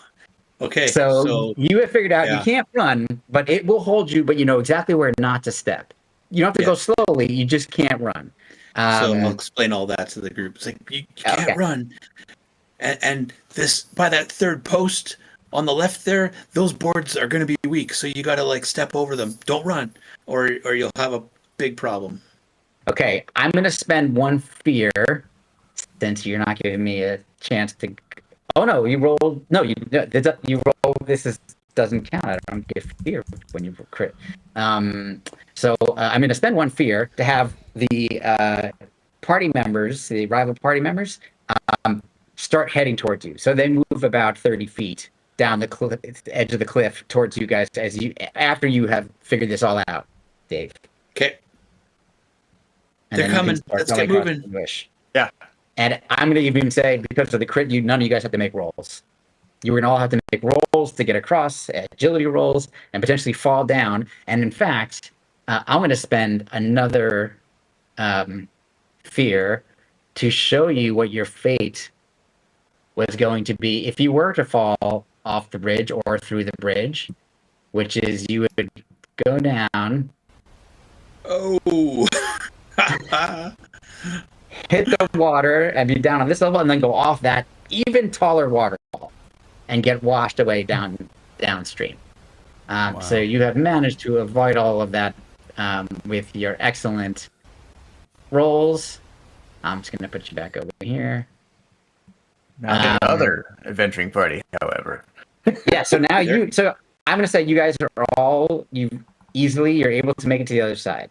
No rolls required, so that means I don't automatically get to go from a failure or any kind of fear. So I'm going to spend another fear to have them move closer. They're not running either because they're close to the cliff and it's slippery because of the waterfall. Otherwise, they could move farther than I'm allowing, having them move. But they've now gone 60 feet. So they're about 40 feet from the bridge. And you guys are on the other side. I'm going to pull my axe. Okay. And I don't know. I'm not going to strike the bridge, but I'm going to look like I'm sizing it up for where I want to smack it. Okay. And see if that will encourage them to make a mad dash across the bridge. Oh, that's it. Okay, I like it. Okay. So, I don't know if that is a charm or perform. Presence. Yeah, I think you're deceiving them. Yeah. So I think it would be presence roll. All right, so you're gonna sort of wait till they kind of. You're gonna get your bow out. Till they get to the bridge, and they're starting to make their way across. And then I'm gonna. Actually, do we need to get it back across the bridge? I could just smack it once. You you don't think that you have to go back this way. I should just. I would say you actually, from looking at the map, because you did spend a lot of time with the map, Kari, you know that there's other ways to go now that you've gotten here, but you needed to follow the landmarks to get where you're going. But on the way back, you wouldn't have to. Okay. Okay. Are we fighting these guys? I'm just, Nope. Not yet. Okay. They're still on Are their we way. going to fight? We're not enemies or anything, but You're not. You definitely think, Kari thinks that if you hit this bridge at the exact right spot with that axe, you would not even have to make a roll. You're going to at least knock part of it down. well, I was maybe thinking more entire along force them to run, and then they're making agility checks and potentially falling. That is definitely a way to go as well. It's possible that some of them will make it. Well, take an arrow to the knee. I think that also has It's the up- advantage of some plausible deniability. If they run across the bridge, collapsed on your own. We didn't do anything. Or just, what if they're on the bridge and you just shake it a lot? I'm strong. I can just smash it. Yeah. I'm a half All right. giant. I think I'm going to spend Either my way. next fear for them to now reach. They reach the other side of the bridge there, and they stop. So now you can see that there's Varric, who we've already mentioned, who's this sort of kind of charismatic mastermind of the group, who's a sly-born human syndicate rogue. Then you've got this Bridgeborn orc, who's massive. He's like a gentle giant. You've got a wild-born elf, who's also a wayfinder ranger, and she is kind of like the hotshot archer of the team. And finally, you've got a dwarf. He's a lore-born dwarf from the School of Knowledge, wizard, and he's kind of like a know-it-all type. So they get to the edge of the bridge, and then and Varric, and they just stand there and look across at you guys on the other side of the bridge, and you've got your axe out, Kari, and Varric just smiles. He's like, and he's got to talk kind of loudly over the, waterfall. And he's like, he stops because he knows something is up. Do you want to make your deceive roll now that he can see you? No, I'm going to make a strength roll, Oh, and he looks like he's gonna play mind games and stuff, and Yeah. I'm not into mind games. okay. I'm just gonna show some brute strength and Okay. smash the post that's holding the brick. Oh, Carrie. Okay, so you go ahead. Go ahead and make a roll, and I'll tell you how it plays out. Okay. Ooh. Okay. So you get a hope, Dave. All right. You smash the bridge just in the right spot. Half of it collapses. So from where you are all the way to roughly the halfway point, collapses, falls away down into the river, and immediately gets washed downstream at a really high rate of speed.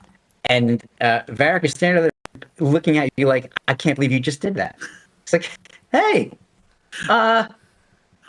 hey, Marlo, your friend here just, it's not playing fair. When did you ever play fair, Varric? When did you ever play fair? We're just playing by your rules now. And so the know-all wizard turns to the dwarf, turns to him and goes, she does have you there. Shut up.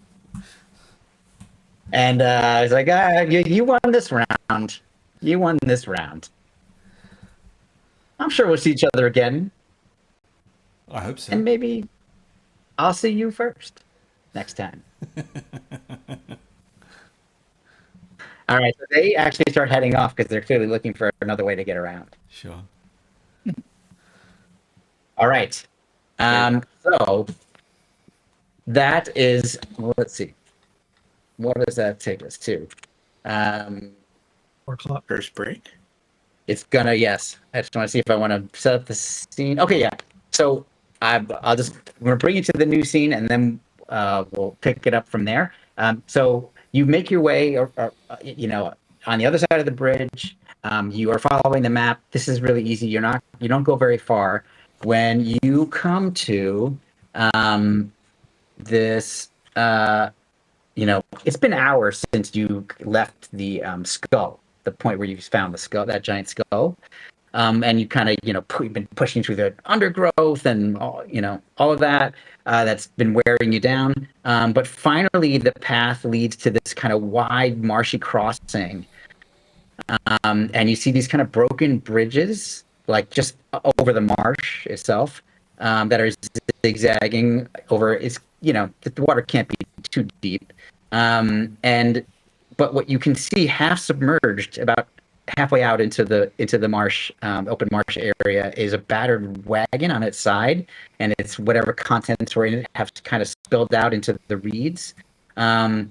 And everything here is eerily quiet except for kind of a slow trickle of water and that kind of constant buzzing of insects that are somewhere around you and always around you in every direction. Um, and the wreck that you can see kind of looks like it's just been sitting there for years, untouched and probably forgotten. So I'm just going to put you onto that page, and we're going to take our break. Ooh. And I should copy you guys from over here. And I'll put you where you are. Let's see. And with my hope. Kevin is such a pro at this. It's like you forget until you have to do it yourself.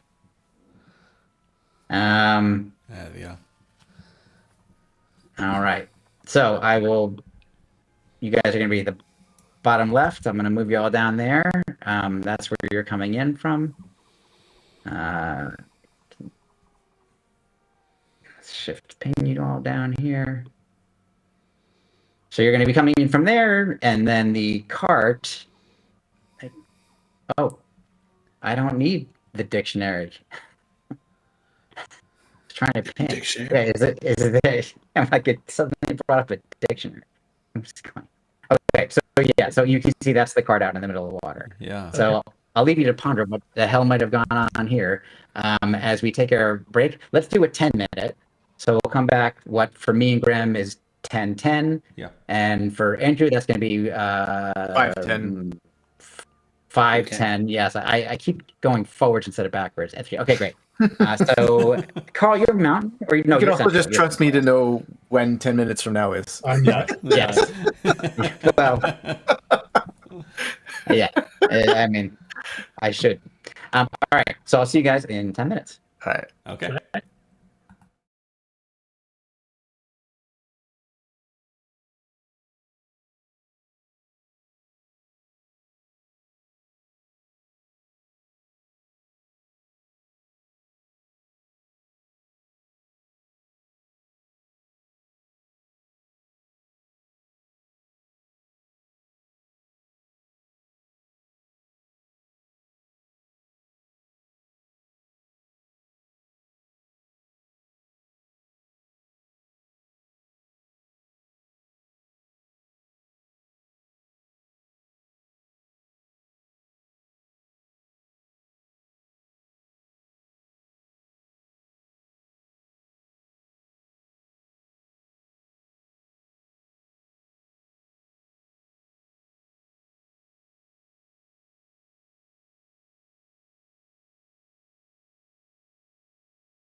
live. And we're back. So where we left off was the company coming upon this marshy area where there is an overturned carriage, wagon, something, in half sticking out of the water. Looks like it's been there for a very long time. And the bridges, aren't in great shape or much shape at all. So you're gonna have to kind of wade through the water possibly, but it doesn't look very deep. You're guessing maybe at least from this distance where you are. I'm just assuming when you come out into this sort of marshy clearing area, you're kind of down here and you are just looking from this distance. Probably you're guessing is something like maybe a few feet deep, something like that. But again, it's just quiet except for the trickling water and the droning of insects everywhere. So it seems like just all I gotta do is walk across and shouldn't be any problems. Okay. Oh yeah, and I think it should be the case that all of the measurements should be accurate. Yeah, on all the maps. We want to check out the carriage. Yeah, we do. I mean, Carrie, it'll go up to your ankles, won't it? Well,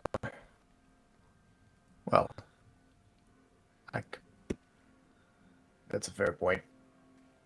Do I have some equipment?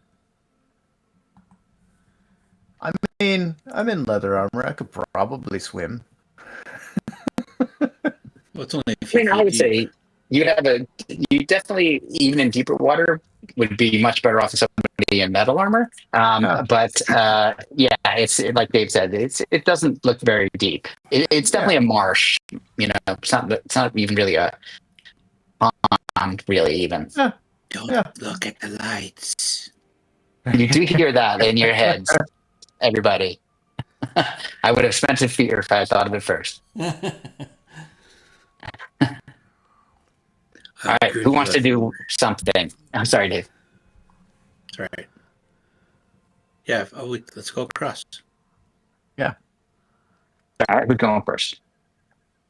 So now you get to go across your, splashing through the water.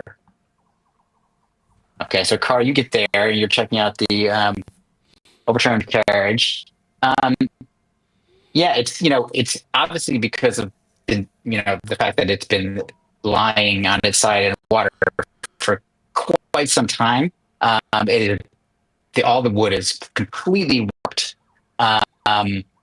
It's hard to make out how new or old it was when it fell in because of that, and from the weather, etc. On a first glance, and you're not seeing any signs of like anybody inside it or like caught on it or anything like that, at least above the water anyway. Okay. Do we want to see what's if there's anything inside the carriage? Doesn't look like much right now. Yeah. I can wade out into the water and sift through it. Strange that it's just sitting here amongst the bridge. Varian, what are your thoughts? He's going to take a running jump and leap on these rocks. I'm going to say that is so. There's obviously things you're going to do that don't require a roll, so I'm just going to say that you can, I think you can do that pretty easily.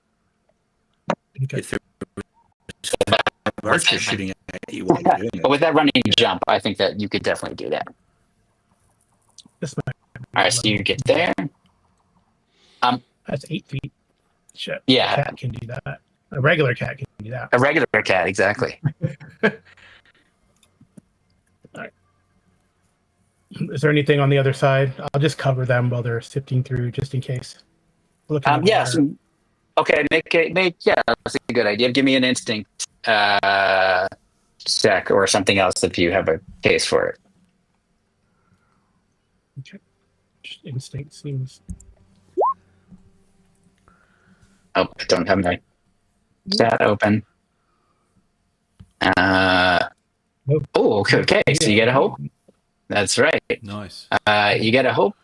And so what's interesting is that you look into the water and there's something staring back at you.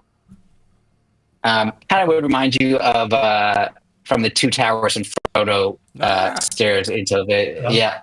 And I'm gonna spend a fear now and trigger something to happen, which is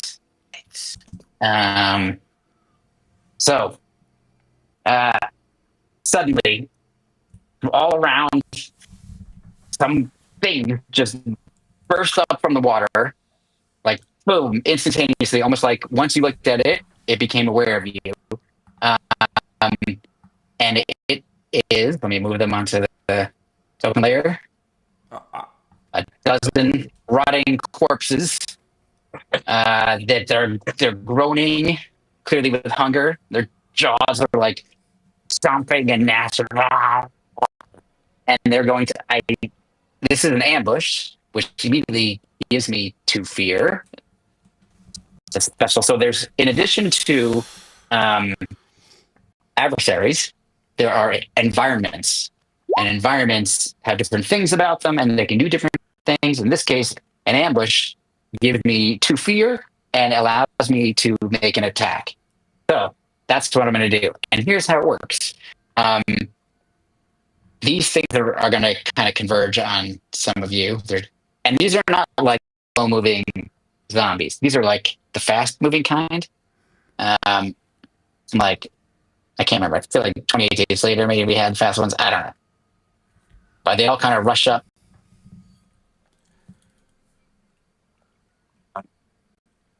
Clamber up like over the wood. Oh, actually, sorry. I forgot that we've got somebody over here.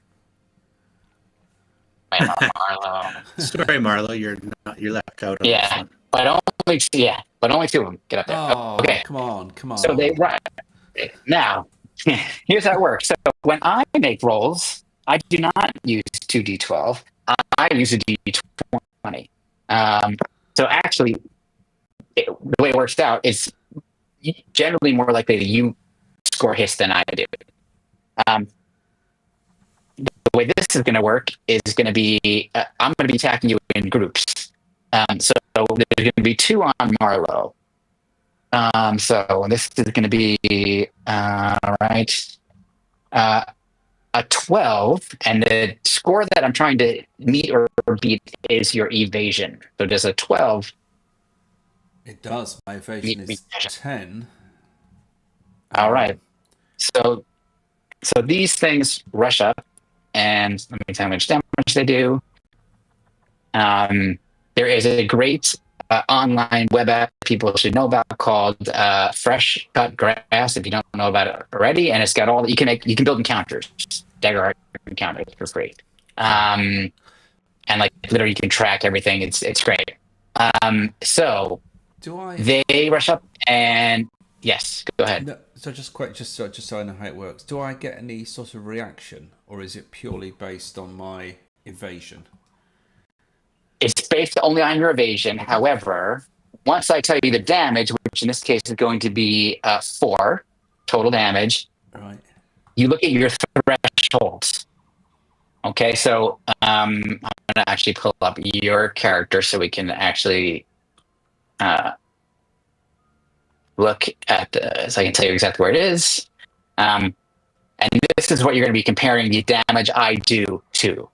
So your thresholds, which are, where are they on the sheets? They're right in the middle under where it says hit point distress. Correct. So anything below, for you have a 7 and a 14, your 2 thresholds. So anything below a 7 is minor damage. Okay. So you can see under minor damage, it says mark 1 hit point. Got you. If I do something that's 7 or over, but below 14, that's 2. You mark 2. If I do something that's 14 or higher, that's mark 3. Okay, so what is here is You're correct. So this is where the armor comes into play. Right. If you wish, you can just take the one, you can mark the one hit point, or you could mark one armor instead, and you reduce the threshold by one. So you can reduce, major to minor, but you can reduce minor to nothing. Right. And you would take no damage. I will mark the hit point this time. Okay. All right. So you take one. So these are getting your first roll. They're trying to like chow down on you. And then I've got a group of 3 over here on Garrick. So that is a 9 for your evasion. I'm sure it's going to miss. Yep. Okay. And then I've got 3 on Varian. Oh, that's going to hit. It's a 22. So it's going to be 6 points of damage. So you're going to compare that to your threshold. Okay. Oh no, so no, I don't need armor. 7. No, I don't need to. Okay. It's 6 So is still under my. Yeah, so you would take. You could mark 1 hit point, or you could use an armor point to reduce the zeros. Up to you. Okay. And then Kari, I've got 4 on you. And that's going to be a hit because that is I think actually it's 16 hit your evasion. Yeah. Yeah. Okay, so that's going to be 8 points of damage. Okay, so my minor damage is a 9, so that would just be 1. Correct. And if you mark an armor, it would be 0. I'm But if I had, okay. take a hit on the armor instead. Okay, it hits your armor, does a little bit of damage to the armor, but you don't take any damage. So that was my. It's not really turns exactly, but that was my move. So that was me using my ambush and taking my move to do those things. And now the spotlight returns to you guys. And like I said, there's no initiative. You're not rolling initiative. You get to act in whatever order you guys choose to act in. I only get to act again if somebody rolls with fear, somebody rolls a failure, or I spend a fear to interrupt you guys. But right now, it's whatever you want to do. Okay. I'm gonna smack somebody with a battle axe if no one wants to jump in. Do it. So you should be able to just click on your axe. And also, with attack rolls, you can also use experiences if it applies, or any of your other abilities if they come into play. Okay. Ooh. Okay, I get some fear. Take that. Okay, so a 12 is going to hit.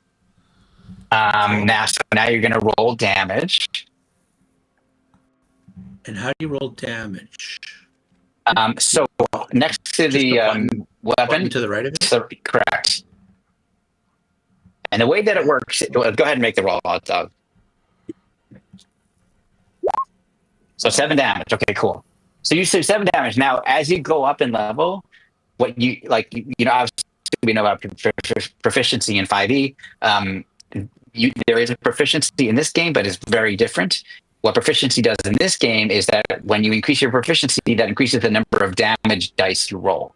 Mm. So once you get your next proficiency, instead of rolling 1d8, you'll roll 2d8. Sweet. It only applies to damage. Okay, so you've done 7 points of damage. So you flash through, you hack into one of them and go straight through it into another.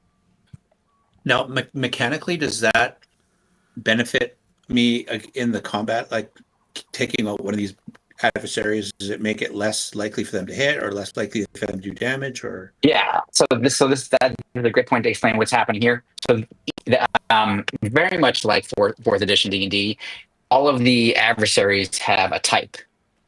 One of the types, like 4E, is minion. These guys are minions. You hit a minion, you kill it. There's a threshold that for every amount of that you go over, you roll. So in this case, it's 3. So actually, you killed 3 of them because is it 3? 3? I only rolled. Let me just double check. What's their?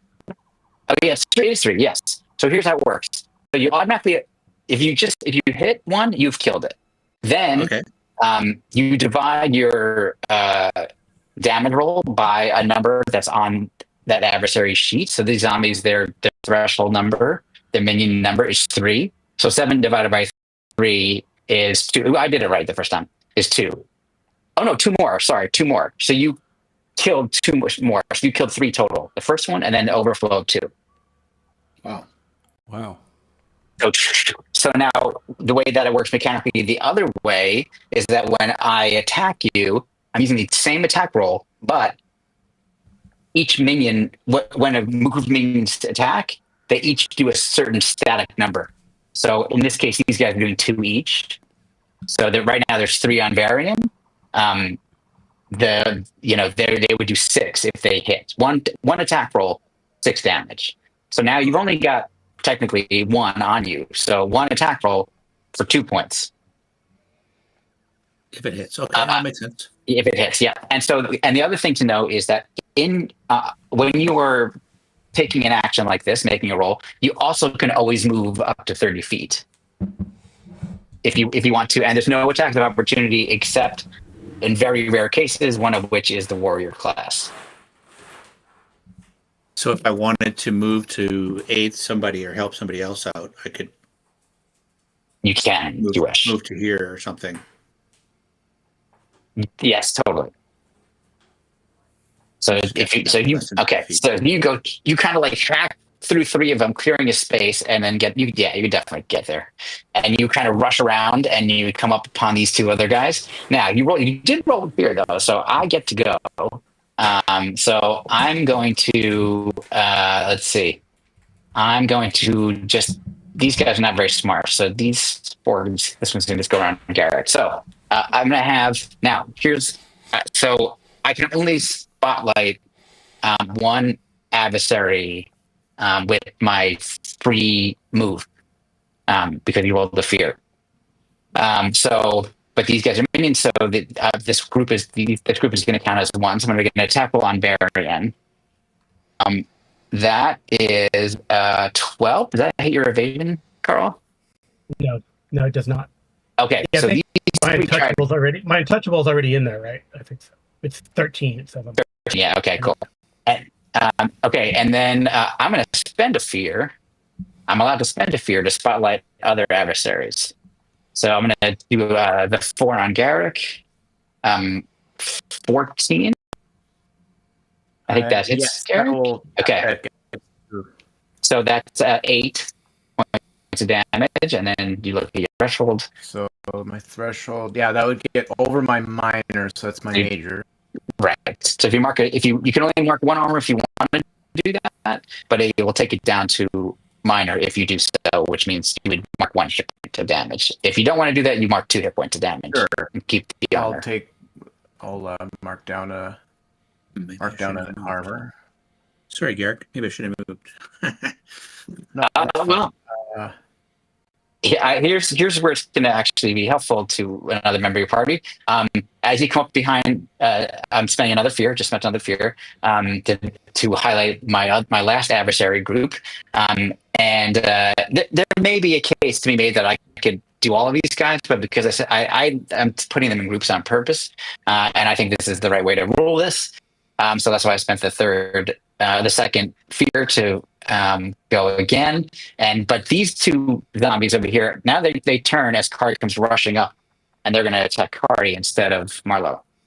That is a 5. So they're kind of like, like the water, like when you come up there, the kind of wave that you're pushing of water actually like knocks them kind of like a sort of aside, and they're trying to claw at you and they miss. Okay, I am done. So who of you guys wants to go next?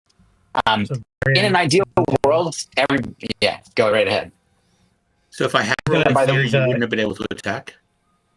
If you correct, unless I spent, you gave me a free attack, basically a free move, I could spend a fear to interrupt you guys, but this gave me a free time, and then I can spend more fear to keep going. But I cannot highlight the same adversary or spotlight the same adversary twice. It's before you guys go again. Okay. Except there are a few adversaries that allow you to do that, whatever special trait they have. But generally, like if you guys are fighting, let's say like a vampire, if I you see this happened and you rolled a fear and I got to make an attack, well, I couldn't technically spend another fear. I couldn't spend a fear to have him go again. I had to be done. Okay. I could do something else. I could spend a fear to do something in the environment or something, but I couldn't have that adversary go two times in a row. Generally. Okay, so Varian. The other thing to know, I've actually played Varian. There is no disadvantage for firing like into somebody's face. Oh, okay. Well, I was Just so you know. going to do something else. Okay. Well, I'm going to use Vicious Entangle and then leap to here. Okay, cool. See if this works. Is that successful? You get a fear. Yes, I get a fear, but yeah, I think you need to roll a 13, I believe. I'm pretty sure. So yes, that works. Right, I'm going to spend a hope to get two of them. So to get these two here, two that I'm leaping. So get these two here, basically. Yeah. And they're restrained. Is that what happens to them? Yeah, they're restrained, and then they take damage. Oh, that's true. Well, yeah, roll your damage, and then let's see. You might just take them out. Oh man, you can have the. So here's what happens, or you can describe it, but you've killed all three of them. Oh, okay. With this entangle. What do you want to describe it about spreads out.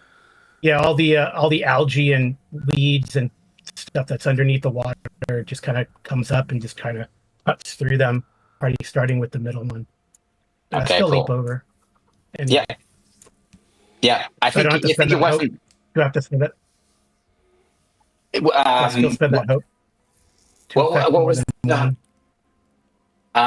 So on a success, I can spend a hope to temporarily restrain another adversary. Yeah, no, not in this case. Nope. No, you don't have to do that. All right. Okay. Okay, but you rolled with fear, so I get to go. Yeah. I'm gonna go. What should I do? I am going to. I'm putting. If we were in person, I'm putting a token out for myself to remember something. But what you notice is that basically right behind you, right there, the water starts to bubble as if something large may be emerging. Can I? How much do I have? Can I keep moving? Can I keep moving? 30 feet? You can go up to 30 feet. Yeah. I think you can get to the shore. Okay. No, I think you can get to the shore there. Something right. I tell over my shoulder. I say something is coming. Something bigger. All right. Who has not got? So ideally, like everybody is getting to go. At equal opportunities. You also can choose to be like, you guys handle this or do something else or whatever. It's up to you. But ideally, like all of you guys are always getting, a chance to go before you go again. Okay. So, Marion, just one. Graham, do you wanna or do you care? Yeah, I can do a quick rain of blades on the two that are harassing Carrie. So just very quickly, I spend a hope to make a spellcasting roll. So I reduce my hope. I think that's how I do it. Do you spend a hope to do spellcasting or at all every time? It depends on the type of class you are, but yes, in Marlowe's case, yes. Yeah. No, well, for me too, do I have one? I guess I spend one hope also. Look at only if it'll say it. Yeah, I have a little blue box that says one hope, so I guess. Yeah. Oh yeah, okay. And then I conjure throwing blades that strike out at all targets within very close range. Okay. So I make a spellcasting roll. Let's see how it goes. I don't think I've got any advantage or disadvantage on this. I think it's a straight roll. Here it is. Here it comes. It's a critical. All right. So you get a hope. You can clear stress. And you can. Now, here's how damage works when you roll a crit. You are going to take your damage die. So what is your damage die for this? It's a 1d8 plus 2. Okay, so you're going to take the 8, and you're going to take the 1d8 and make it an 8. And now you're going to take that, and you're going to add it to an actual damage roll. So click the damage roll, and we're going to add 8 to it. All right. They're not vulnerable, are they? Oh. Okay, cool. So there's... So I'm going to add... I think I add that to it. Do I? Yeah, and then I roll. Is that right? It is. 18. I just shred them to pieces. I imagine knowing Marlo that you're enjoying that. Oh yeah, it's lovely. It's beautiful. It is actually beautiful. Just seeing the shreds dissipate into the air, the spatter. It's just gorgeous. It's lovely.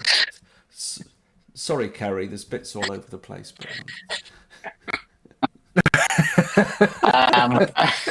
Okay, I'm going to say, since you rolled a crit, I am not going to spend any fear to take the spotlight. So, Garrick, go right ahead. All right. I'm gonna take a big swing with my longsword, and go nuts here. Okay. Okay. So what? Ooh. Okay. Take that down.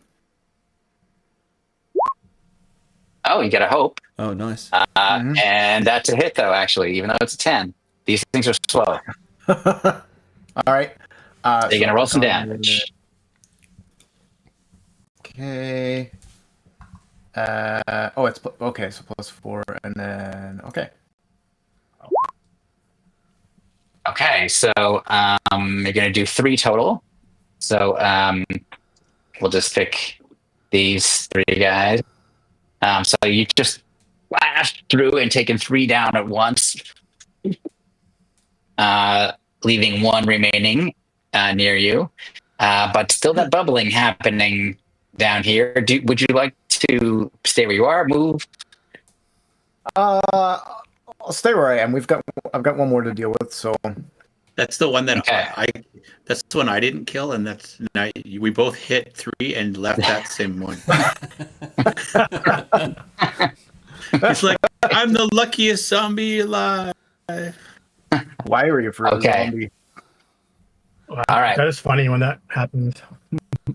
Okay. I am going to, even though you roll with success with hope, I'm going to spend a fear. I'm going to take this token off, and bubbling up and emerging from the water is, oops, if it will let me do it. Come on. Oh, I know. I see I'm on the wrong level. There we go. Boom. It is a massive, brawny zombie. And he stalks forward. I think you're definitely within 30 feet of me. Yeah. So he's going to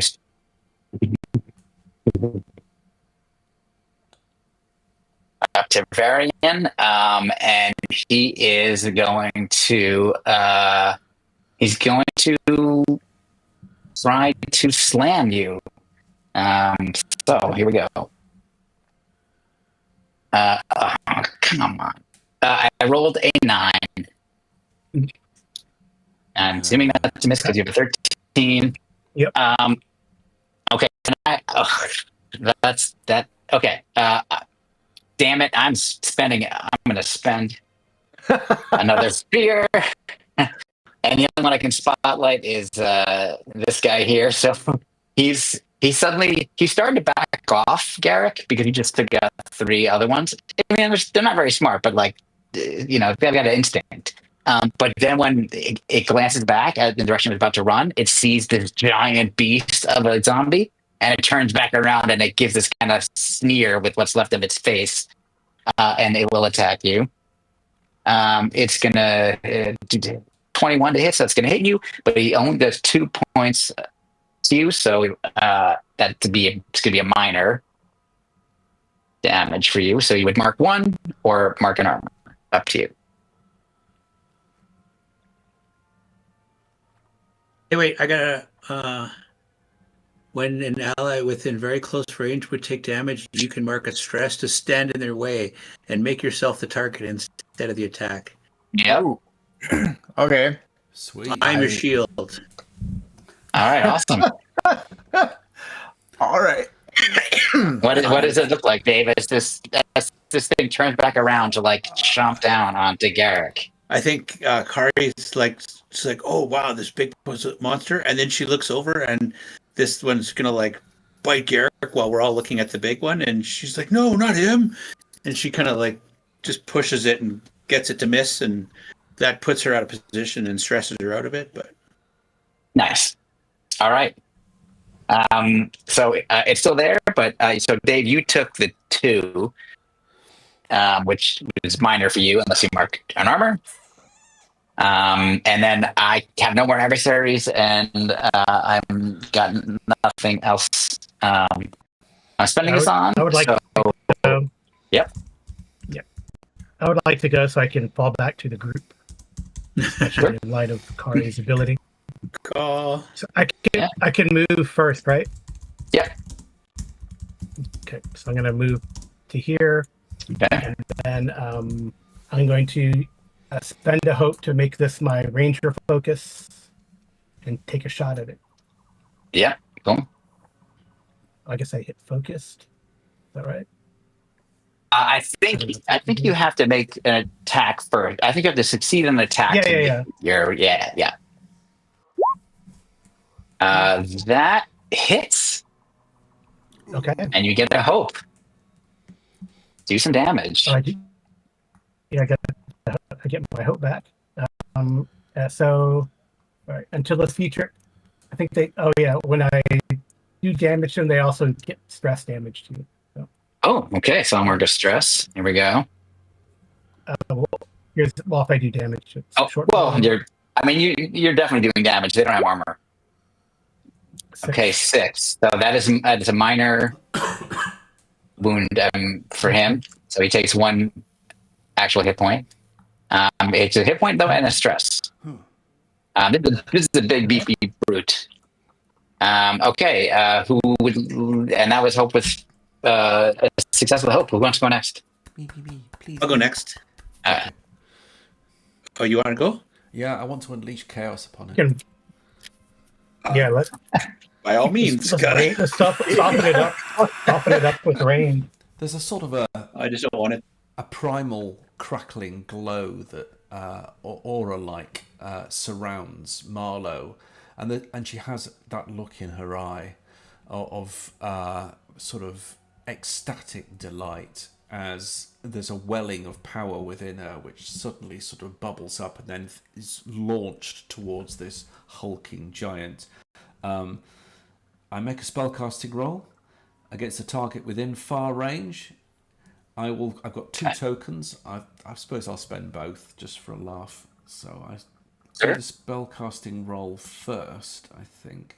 Let's just see if this actually works. That sounds right. I'll make a roll. Come on. There's a lot of fear there. That is a hit. 15. Here. So much fear today. It's way too much fear. I know you guys. On a success roll, a number of d10s equal to the tokens you spend. So I spent 2. Okay. And it's doing it now, and it creates a 2d10 damage, magic damage to the target. And I'll spend that now, and I do have some volatile magic that I could spend should I wish, but let's just see what we get with the 2d10.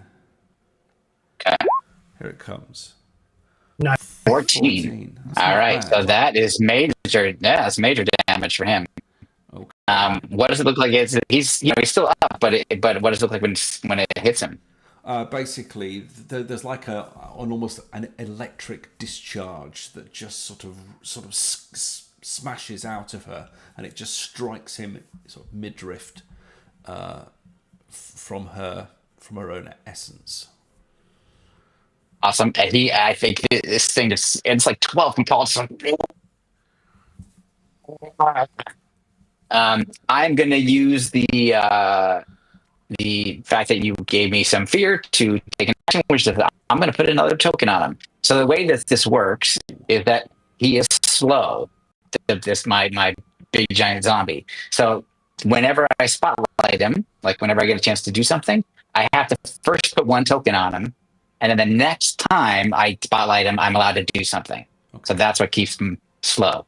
And so I will spend a stress to replenish those tokens onto my card. Nice. Okay, great. Okay.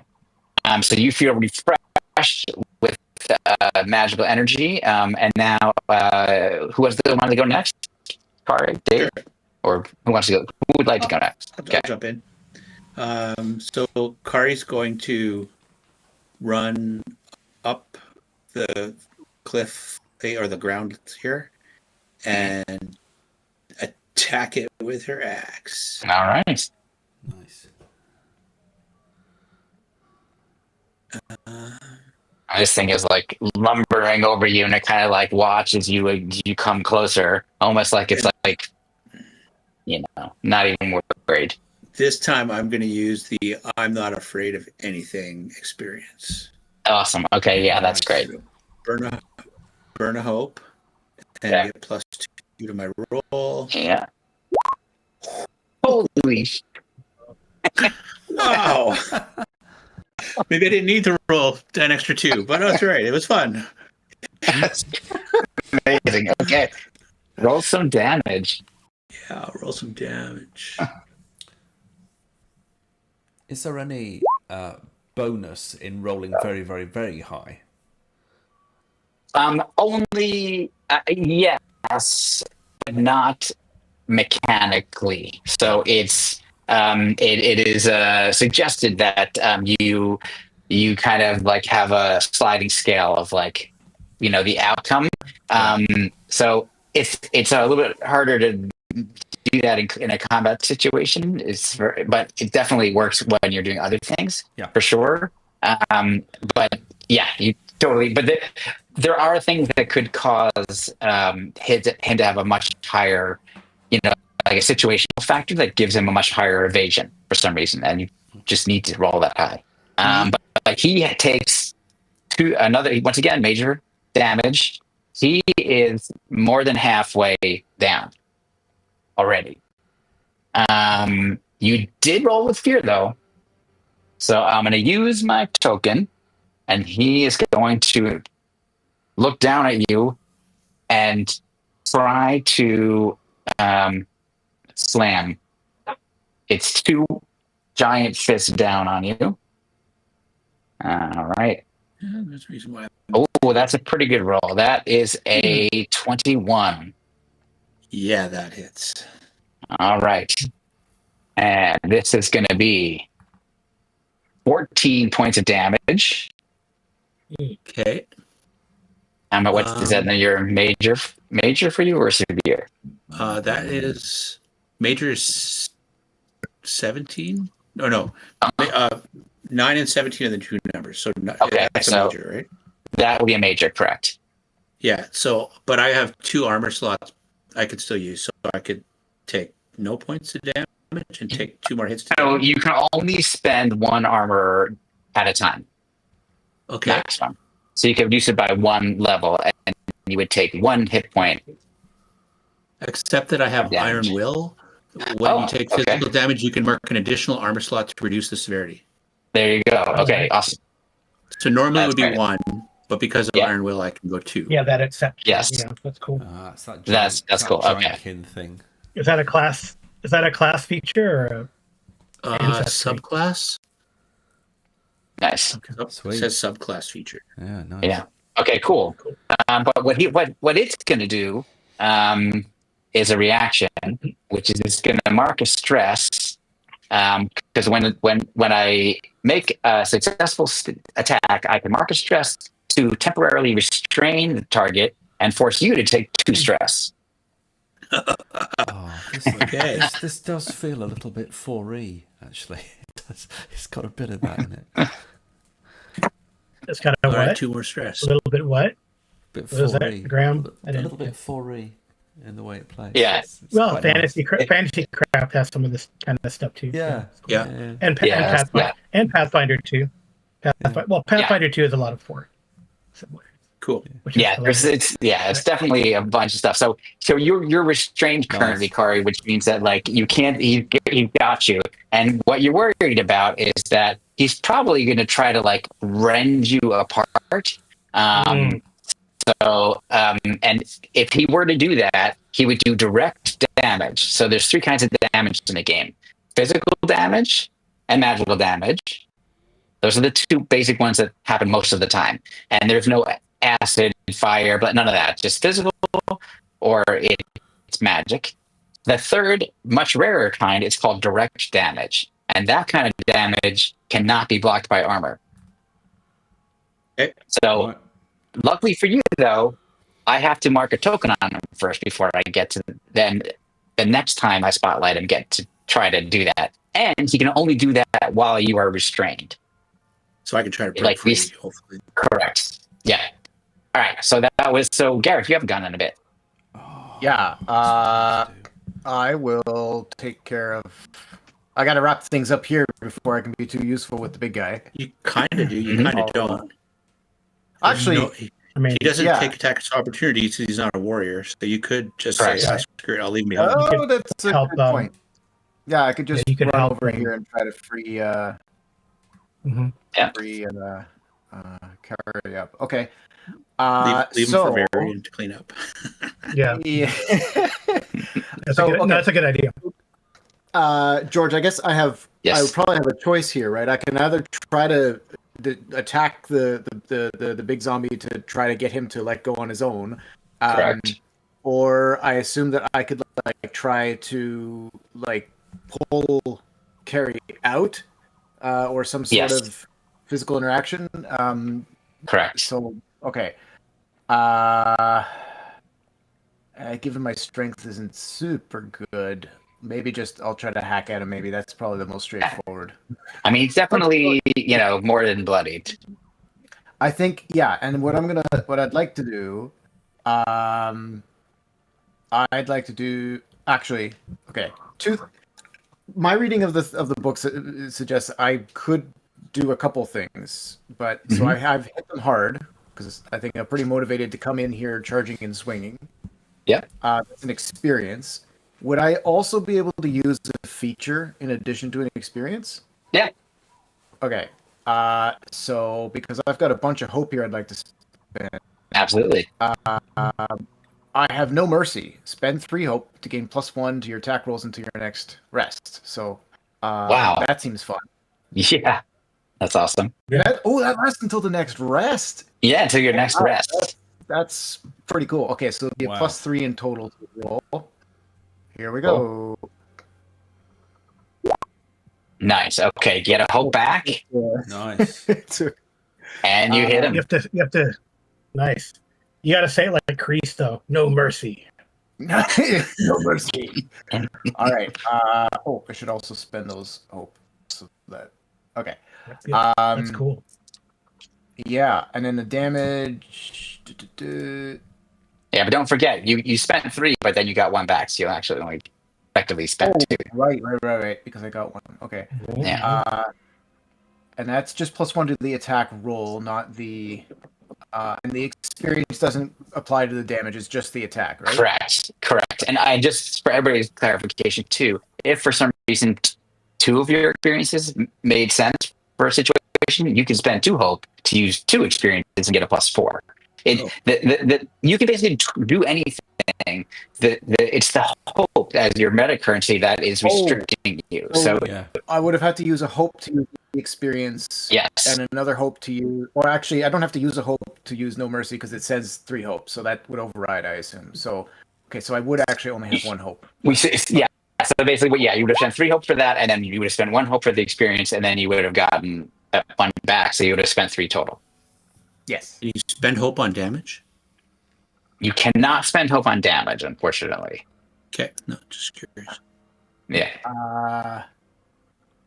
Oh, okay. So here we go. Now, sorry, guys. I will pass it on in a second. But longsword damage, I rolled a 2, which is cool because I have a domain effect. Not good enough. When you roll your damage die, you can reroll any 1s, 2s. So I assume I have to use another hope to do this. If it says it'll specify spend a hope to do it, or it'll show a hope symbol. Okay, then domain effect, it does not say I have to use a hope. Yeah, So I think it's all the time. I think it's passive, as they say. Well, Nice. let's re-roll this then. I have to click re-roll again. Okay. Exact same roll. Well, I assume that I cannot do this in perpetuity, that it's a single re-roll. correct. But you do, do some minor damage to him. He's barely standing though. I'm gonna say you slashed him in one of his big, rotting legs, and he's kind of like a little bit wobbly. Oh, Um, that may not be good for us. So I'm gonna. I don't want to really. You guys keep going because he has the hope with the success of hope. So Varian hasn't gone in a bit, I think. Varian or Marlowe. Either one of you guys. I can stress them out too. I can shoot the big guy or finish this one off, whatever. I'll shoot the big guy. Okay. Because at least if I miss, I'll give him stress. Yeah. Yeah. Oh. Okay. Sorry. I will use my hope to have deadly aim. Give me a +2. Nice. Okay. Sweet.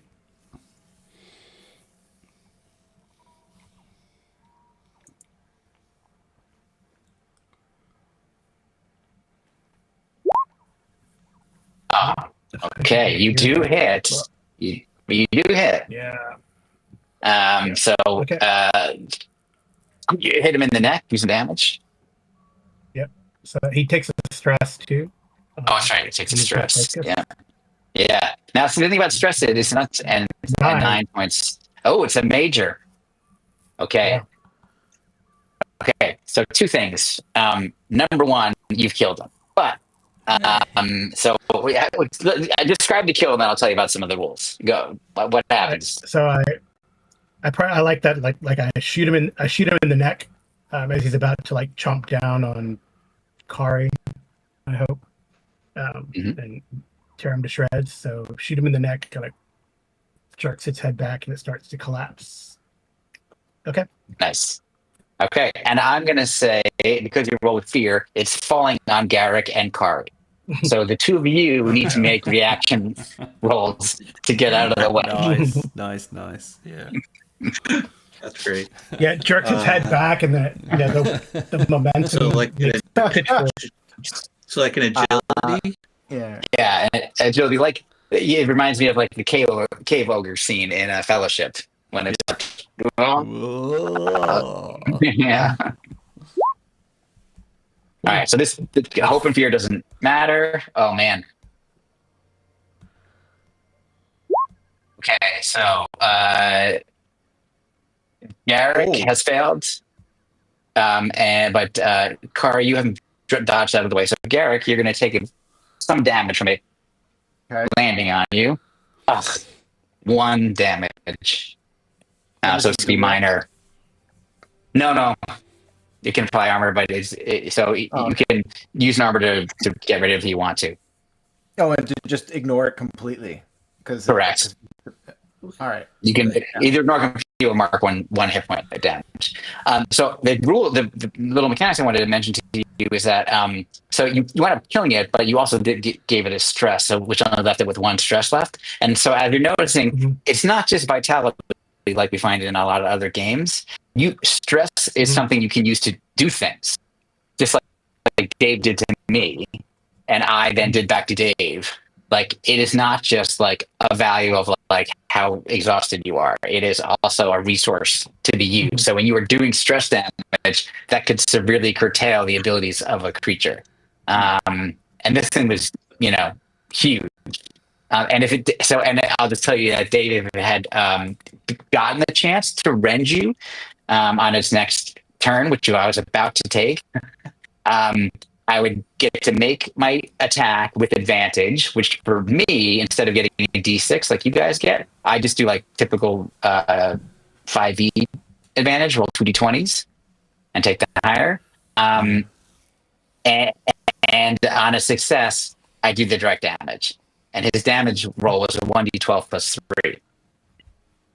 Ouch. That would have been like likely major damage right off the bat. Exactly. And you couldn't have done anything about it. So you basically fought a bunch of, this guy basically is running away, by the way. This other zombie. You could easily Marlo, take him out. I'll just, take him out, I think. Okay. I'm going to say well, actually, you're going to make it, but do make a roll, because maybe I'll get some fear.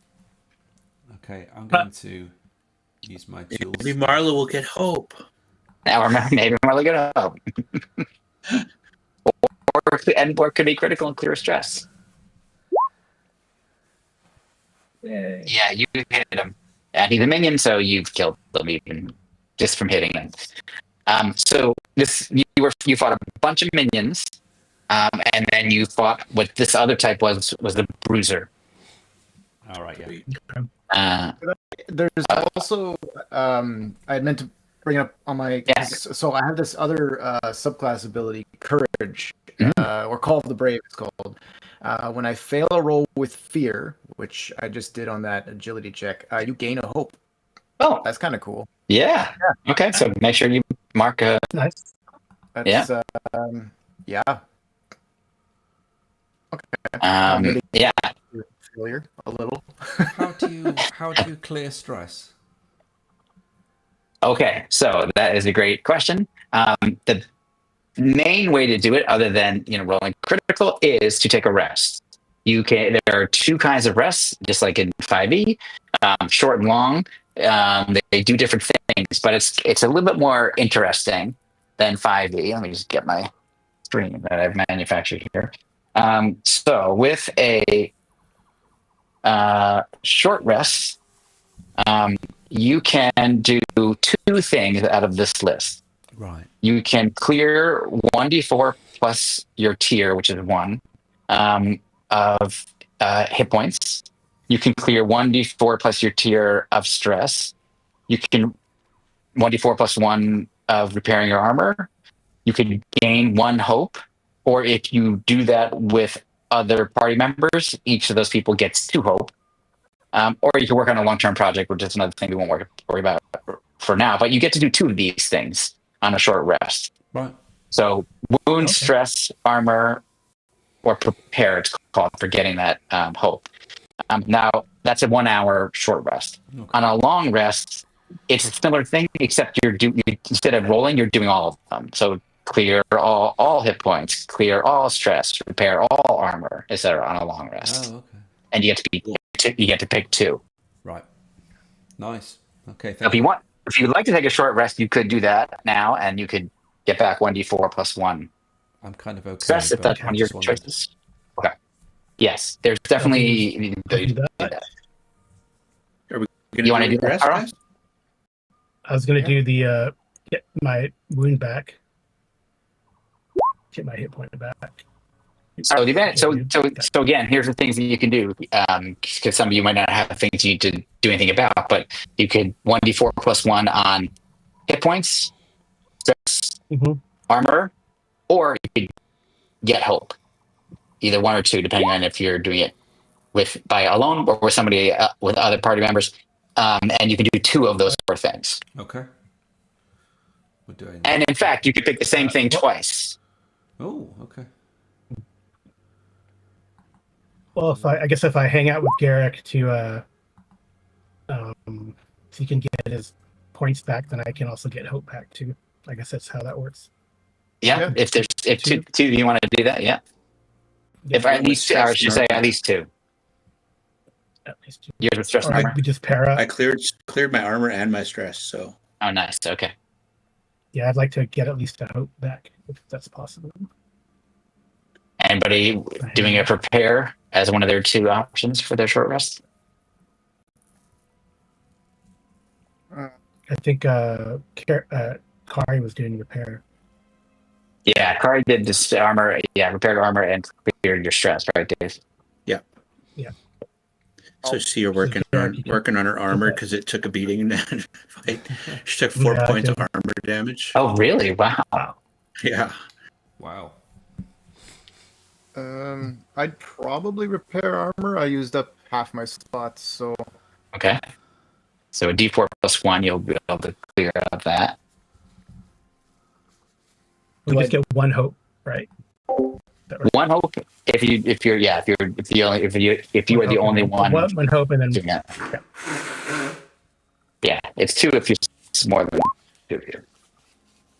Well, you just pair up, I guess. Some solid repairing, Garrick. And so while you guys are entertaining after all.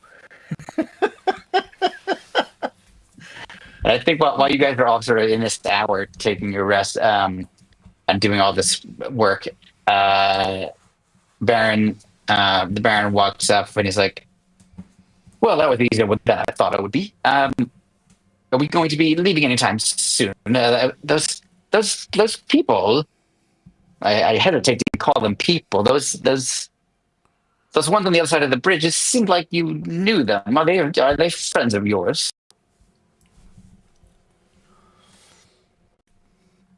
If they were friends, I probably wouldn't have smacked the bridge out. You are not trying to double cross me or something, are you? You didn't tell them about the map. How would they be out here in the exact same spot? These are. Did somebody else know about the map? Of course not. I've been told by very, very well respected sources that I am the only owner of this map, and no copies were made.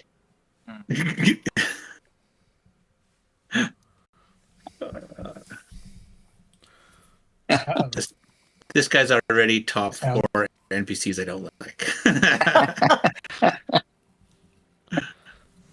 All right, so but in the interest of time, I will say the hour passes. I'm also going to say that you are able to check out the carriage. It's empty. There are no bodies in there. So there's no, and the corpses that you just fought, it doesn't appear that they would have been people who would have been riding in this carriage. So whatever the bodies were in here are gone from this area. But what you do find just kind of in the water, like kind of submerged, lying on the marshy floor of the water, is you find 2 potions. One of them is called. Where does it go? One's a minor healing potion. The other one I think is called Potion of Control.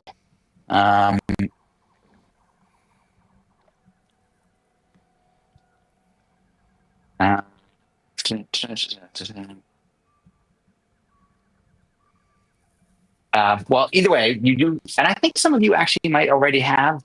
I think each of you do have 1 potion to start with, by the way. Just FYI. And I think one is, I think either you have a minor healing potion or a minor stamina. Not stamina. Yeah, I have a minor healing in my equipment page. Okay, yeah, so that should. Yeah, okay, so I think that's the first one is regaining hit points. The other one is regaining stress, I believe. Mm-hmm. And this one is another healing potion, and then this other one is called something control. I can't figure it. Oh, page. Here we go. So the game does have 2 types of essentially two types of magic items. One is like just like D&D, basically consumables and permanent ones. So this is control potion. You gain a +1 bonus to your next finesse roll. And in this game, let's say you are in the middle of a combat, so it's a high pressure situation. And normally in like something like D&D or Pathfinder or whatever, when you can do only this many actions, here what you could do is, as long as you make a case for it, it's fine. So it's like, I'm going to down this potion, and then I'm going to, leap over the thing. That's fine. It's not like, no, you got to drink the potion first. And even if it was something like, I'm using a bow, but I want to put that away, get a sword out. You can do that, but you just mark a stress, and then you can still make your attack. So you can do a bunch of things on your turn. It's meant to like, get a bunch done each time you get to go. Okay, so what's that? Be heroic. Yeah, exactly. So you continue forward, and I'm going to, again, for the instead of making rolls, I think you can easily follow the map at this point, and you find yourself here.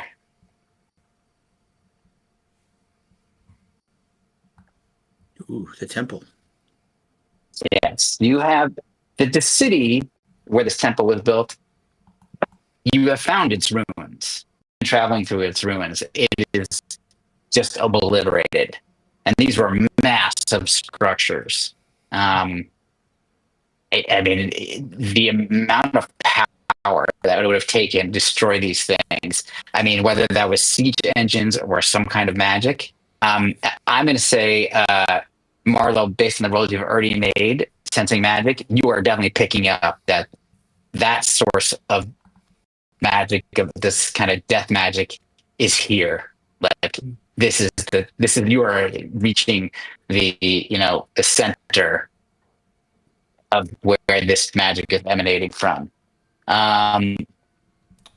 So the jungle kind of winds up sort of thinning as you come up here to the temple, which is this ziggurat, which is the only thing still standing, even though it's also in rough shape.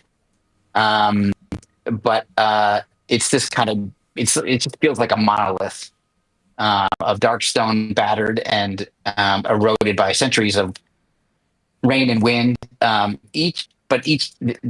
importantly, each step forward you're taking feels heavier. Like the temple itself is watching and waiting and judging whether you're worthy or not, and what to do with you if you are unworthy. But you do see, and you can see it there, that there's a bunch of strange carvings that are snaking across the stone, especially around the entryway, which if you go up these stairs, you wind up getting to an entryway back there. Are they and the glyphs? back. Is it warding or is it language?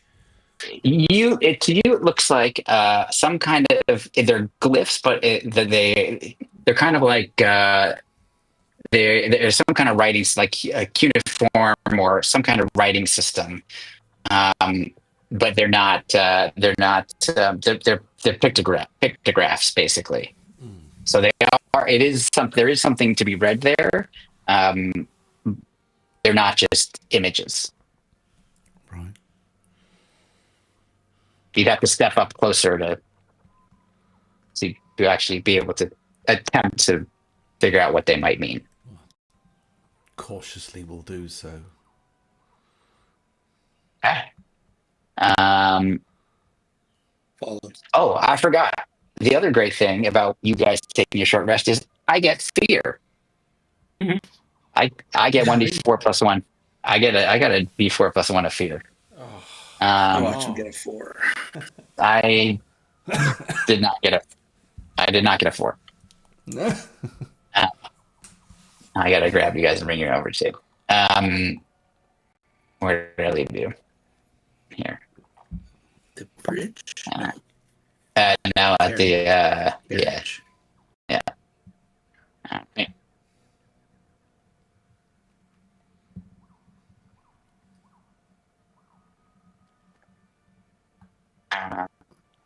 You guys are all over here.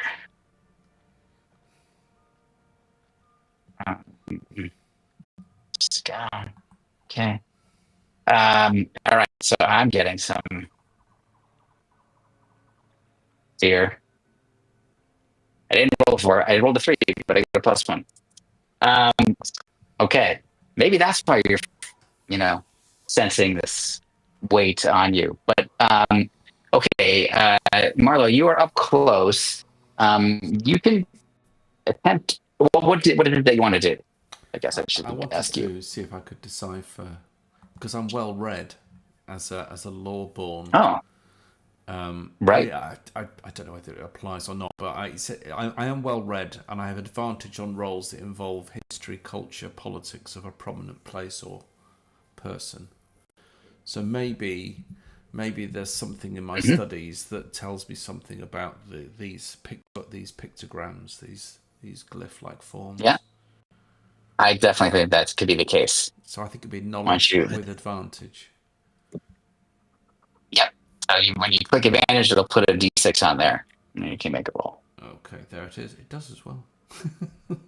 Okay, I'll make the roll. See what happens.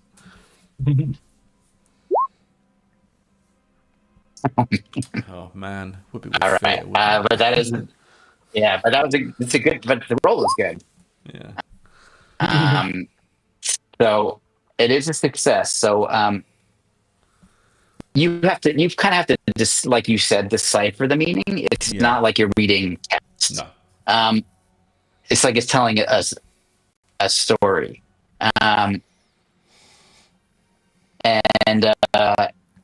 it says here it is. This is the way you put these words together. To silence the watcher's hunger, stand firm. With hope in your heart and truth in your mind, face the shadow and refuse its lies. The will of the living can make it sleep.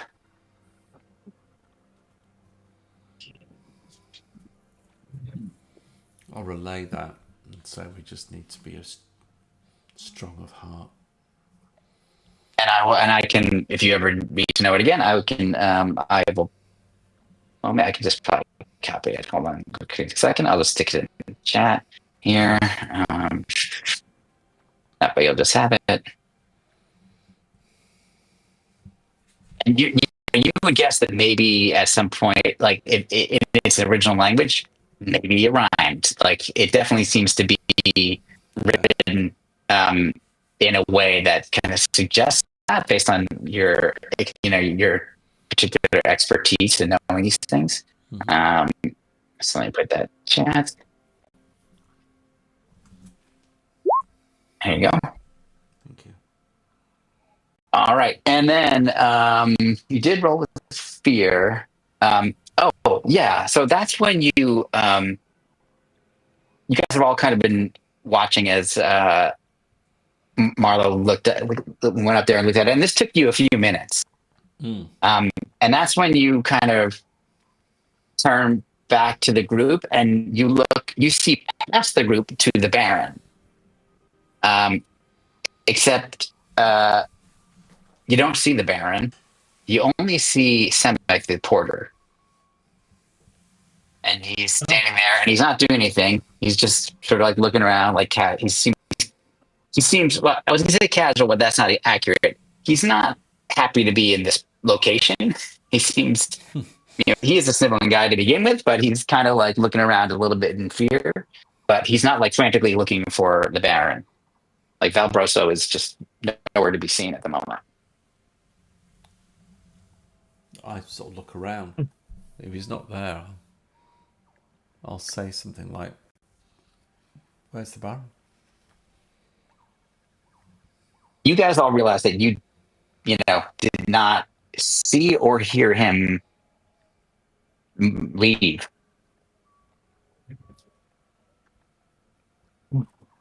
Interesting.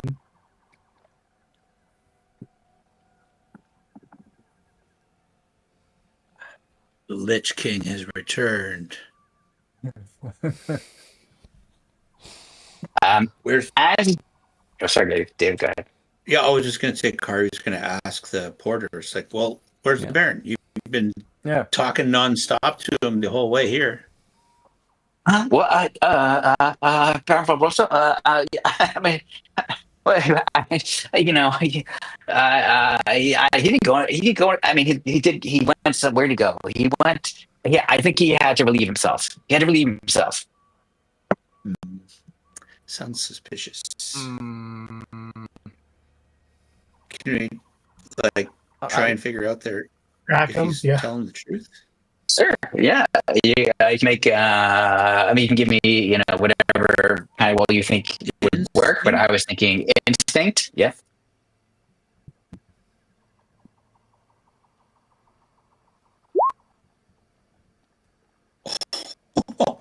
Crit. There's a crit. Wow. Correct. Okay, so you get a hope. You clear stress if you had any left.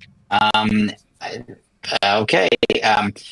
This guy's not only is he lying about what he just said about the Baron and not knowing all of that, but this guy, the way he talked, you realize this is not a porter. No. This is definitely he's pretending to be something he is not. He seems far more. Your gut reaction is like, this guy is far more experienced, and he's pretending to be a buffoon. Uh-oh. Maybe we're finally meeting our actual patron. Yeah. Or so Kari will draw her axe and go, "Who are you really?" And then, threatening manner. Okay, yeah, totally. So as that happens, you hear, "What is going on here?" And the Baron comes walking out of the jungle. And Samek is like, "I told him, boss. I told him you had to relieve yourself." He's like, "Well, that is not proper to speak of in company with others of this type. Now, are we entering this temple or not?"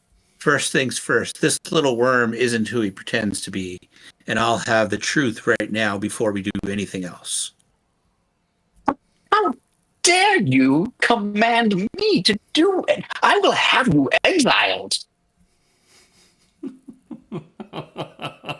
Kari looks at the Baron and goes, "Can you make your way home from here by yourself?" And You, little goblin.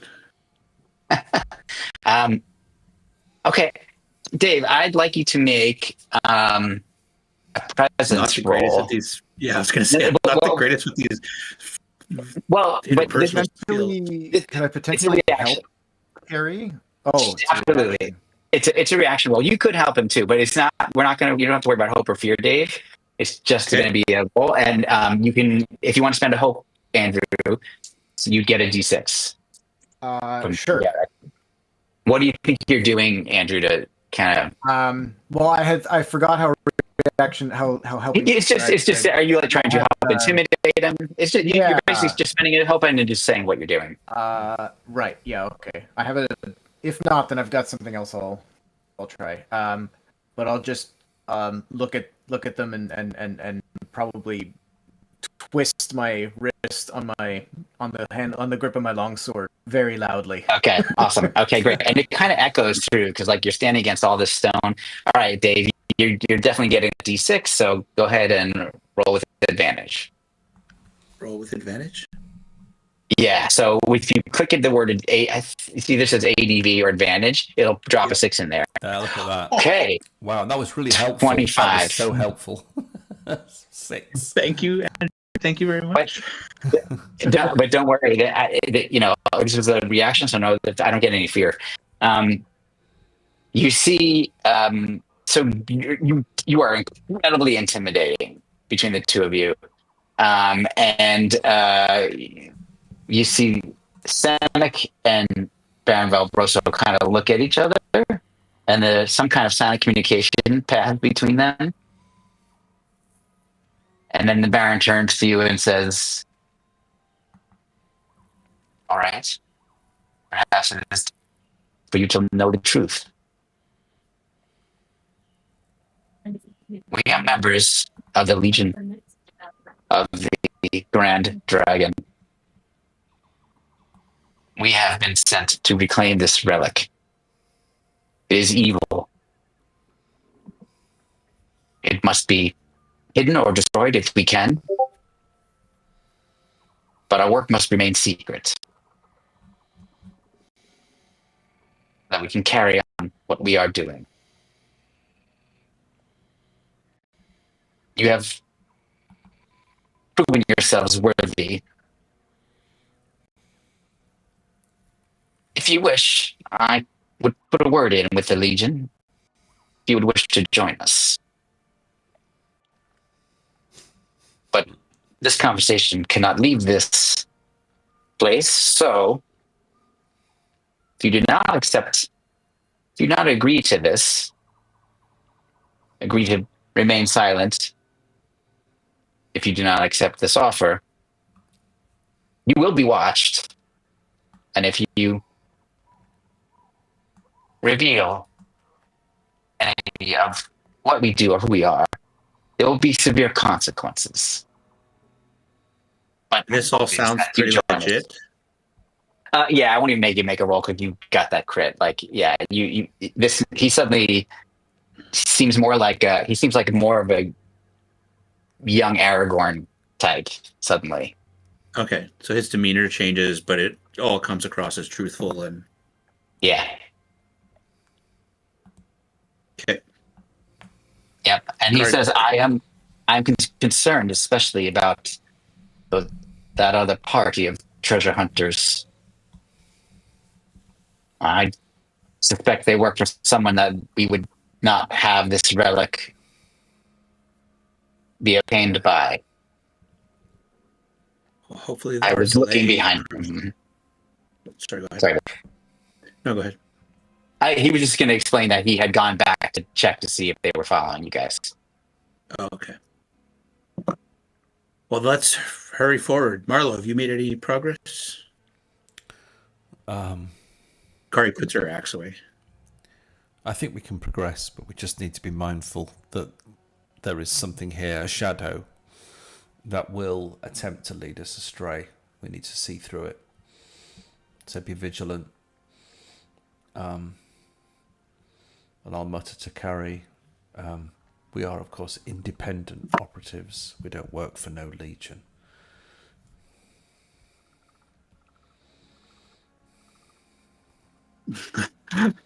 Kari looks at Marlo. Can I trust you? Right. You are aware that Marlo enjoys chaos.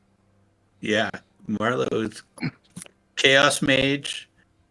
Okay, sure. Let's carry on. Okay. Here's just again for the interest of time, because I would like to. I'm determined to end on time. I'm going to move you. Let's see.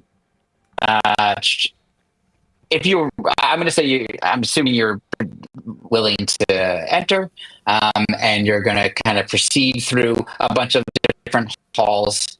It's kind of the ruins of this ancient temple. There are, things to look out for. The typical things you would find in an ancient temple, like booby traps. Yep, all that kind of stuff. Pits, all that sort of thing.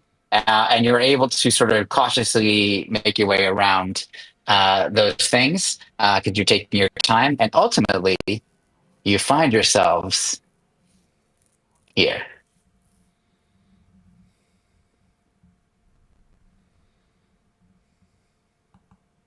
Anyway, you see. Those skeletons part of the original drawing, or did you add those in? No, I put those in there. That's awesome. I definitely had a bunch of fun working on this. That But idol I mean, familiar. does it? Does that look familiar? Yeah, look idol. I just needed to have it. I needed to do it. That's funny. Okay, so let's get all you guys over here, and I'll describe what you're seeing here. Okay. All right. There we go. Now, so you make your way through the halls and ultimately enter this vast chamber. It kind of you're in a pathway that goes straight forward, and there's like blood trails everywhere, and at the front there, it kind of also curves around to the side, so there's more that you can't see from this angle. It's lit by these giant braziers, but also some sunlight that's spilling in from the ceiling. That's there's a hole up there where it's crumbled.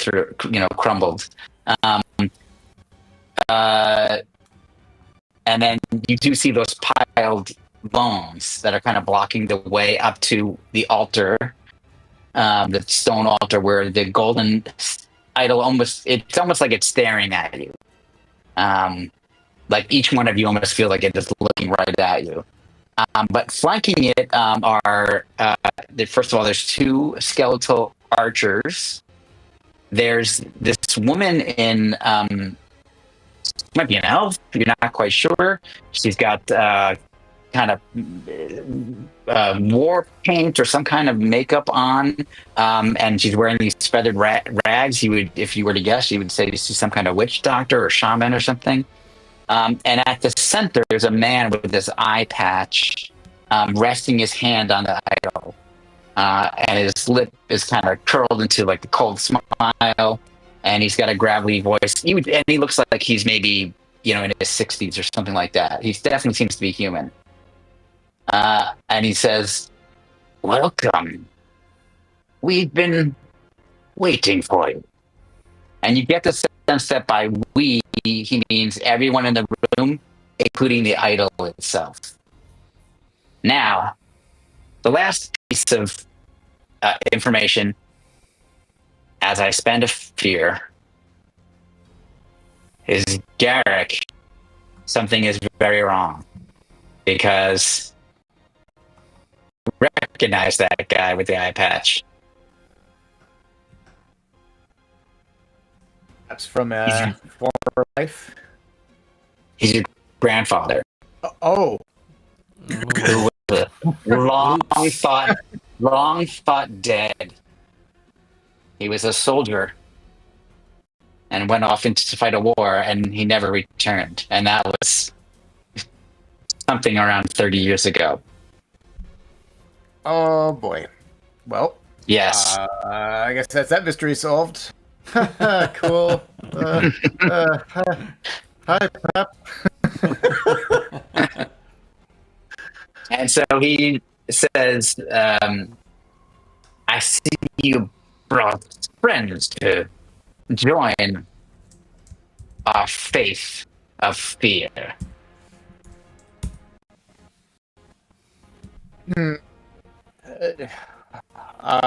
It's still. I mean, obviously, he's shocked. Yeah. But And he doesn't, by the way, he doesn't seem to do anything that suggests he knows who you are. okay, all right. I get. Well, I'd probably like sit there. And it can't be. And you're dead. You've disappeared. We mourned you. We buried. Well, not you, but we held a funeral for you. So he's looking at you, and it's like recognition is dawning, and he gets, like he holds that smile, and he's like, "Young Gary, I knew you were the one to follow in my footsteps. I have found the true faith That is why I survived from the brink of death. And he puts his hand on the idol. And I'm going to spend a spear. And you hear, it's not even here exactly. You feel a presence in your head, Garrick. And it sort of sounds like the kind of whisper, like low whispers from like the One Ring. And you don't know the language, but you understand what it's offering you, and it's tempting you. It's saying that if you join it, it will give you the power of fear. And what he means by that is, going forward, anytime you make any kind of roll, and you roll a hope die and a fear die, and matters if it's hope or fear, you get to roll a d20 for your fear die.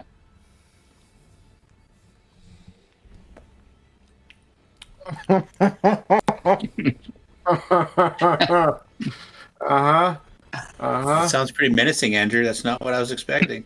Face the shadow and refuse its lies. Yeah, Should yeah. I take You know some the whole sort poem of, thing? I guess not wisdom save, but should I attempt to resist? Well, what would I? can.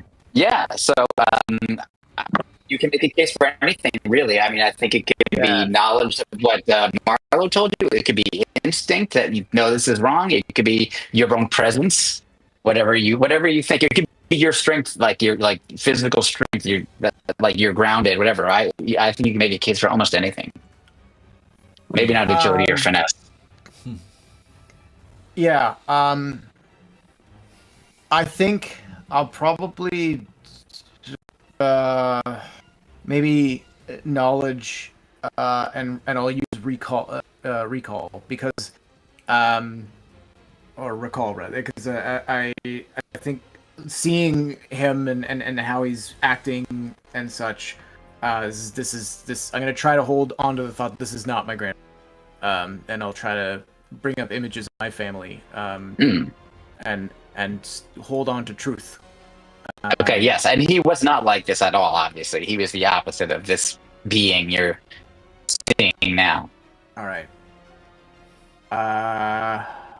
Okay, I really don't have anything that I can apply to this, so it's just gonna be a straight roll. All right. Hey, but you know what?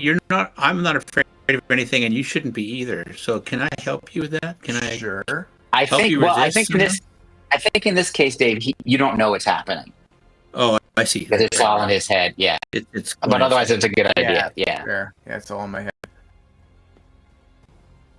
But I do think you all start noticing that he. Okay, let's see. Might That, fail, but with hope. that's exactly you. It's a difficulty of 14.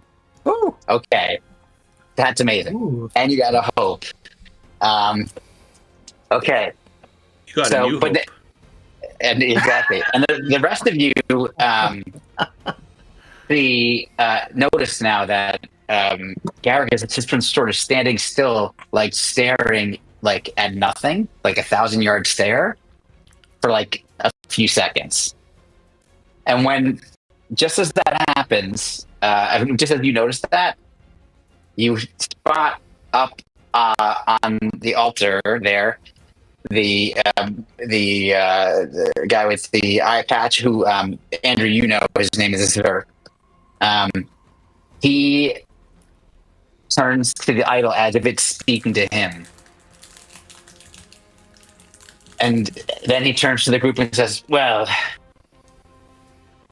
it seems you will join our growing army, but not in the way I had hoped it would be. Kill them." All right. So here we go. Going on to. There's Let me copy you guys. growing of power. Yep. All right.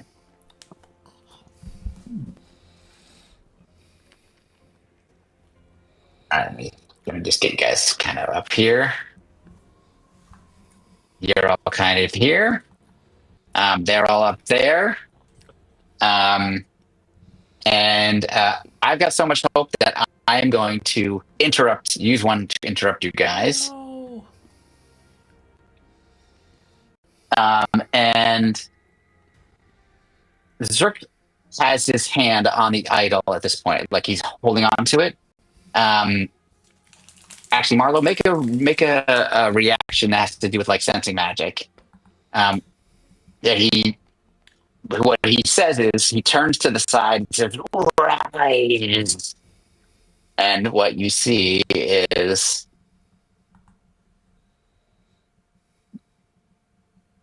this thing right here, a huge skeletal knight. Where did that come from? and from the piles of bones from beneath it, the kind of bones like burst away, and popping up from there are these. Oh. A horde of zombies.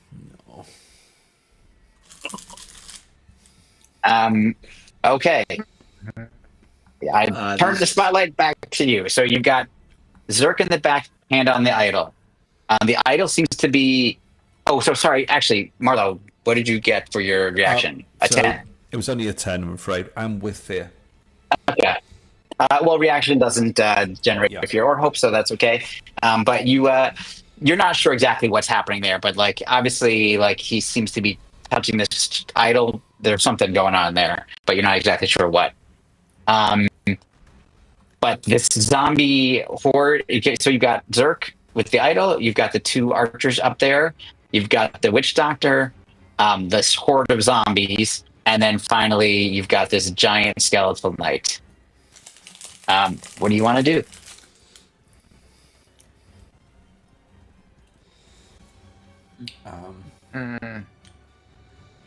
Do the fighters want to go in and start killing zombies? Yeah. Okay. I'll jump in and go slay some zombies. Okay. All right. But Garrick, I like it. Garrick. All right, Garrick. I guess I have to use hope for each one. I'm gonna hold off on that. All right, I'm just gonna go nuts here. All right. I gotta remember my +1 from No Mercy is still. That's right. Rested. Yeah. Oh, you rested. Yes. Right, we rested. Shoot. Okay. But you could do it again, right? Yeah, you could. Well, I don't have enough hope yet. I don't have enough hope yet. Okay. Boom. Now I'm not gaining another one. All right. But you do hit. So roll me some damage. And take out some minions. Ooh. That's not good enough. Okay, so 5. Okay, nope. So these are a little bit different. It ended up being 5 anyway. Oh, come on. That's crazy. Okay, these are a little bit different. So what these are this is a horde, it's called. So it just has some different mechanics. But basically, as you like hack into the horde, you slowly whittle them down, and they start doing less damage.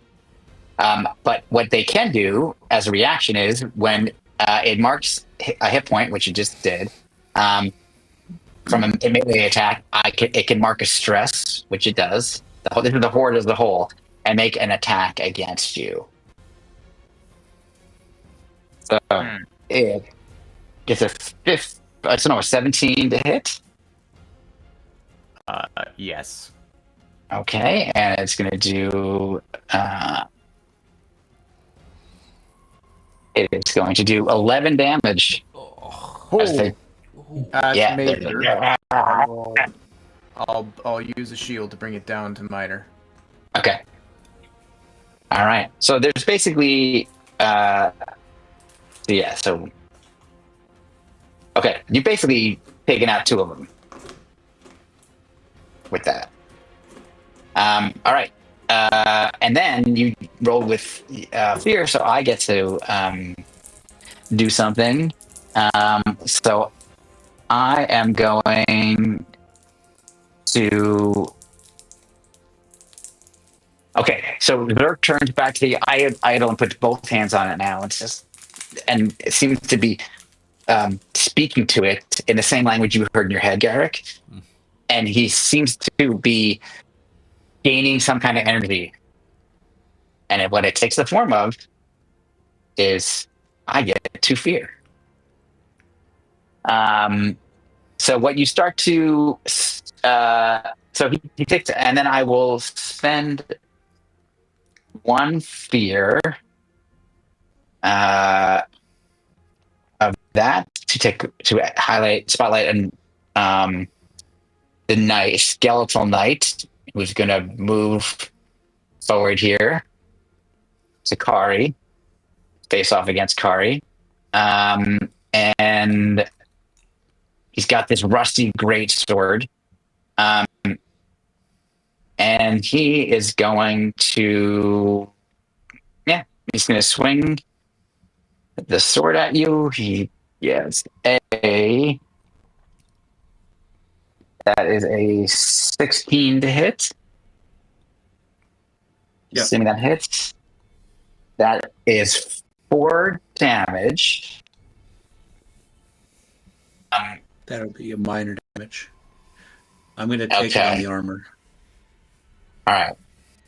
Okay, and then when the knight makes a successful attack, all PCs within close range, that's 30 feet, so that's everybody, lose the hope, and I gain a fear. Lose 1 hope? Lose 1 hope. You each lose 1 hope. Oh. Yep, and I gain 1 fear. Yeah. This is the faith of fear. All right, and then I'm gonna spend 1 more fear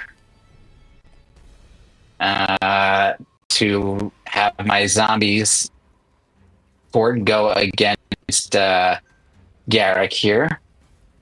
Not a great roll. That's a 5, so they're gonna miss. And I'll do 1 more fear for an archer to take a shot at Varian. This way. He's going to take a shot. So he rolls a 12 to hit. That's going to miss, actually. Nope. Yep. Okay. Okay. Okay. Okay. I will turn the spotlight over to you guys. What do you want to do? Does anyone have like a big AoE thing? I've got I can unleash Mario? chaos on the two at the top. I have something that'll help, but maybe not. I'm gonna have Marlo make Kari. Who's the good? Who has the best? No, who has the ability to remember lost things? Or is that Marlo? I don't No. think so. No. All right, who has the highest knowledge? Anybody? I have a +1. A +1. Okay, knowledge. +1. I have All right. 0. Okay. So Kari, you make it just the reaction roll. Just make a knowledge reaction roll. Oh, okay. 17. Oh no, it's a crit. Oh shit. Okay. So you gain a hope, and you. Oh, actually, what happens when you crit on a reaction roll? I don't know. I don't think you get anything, but you do get a crit. So you figure this out. You analyze this instantly. That idol is constantly generating fear. And there's a way to suppress that fear by fighting its will. Okay. Oh, like the poem or whatever.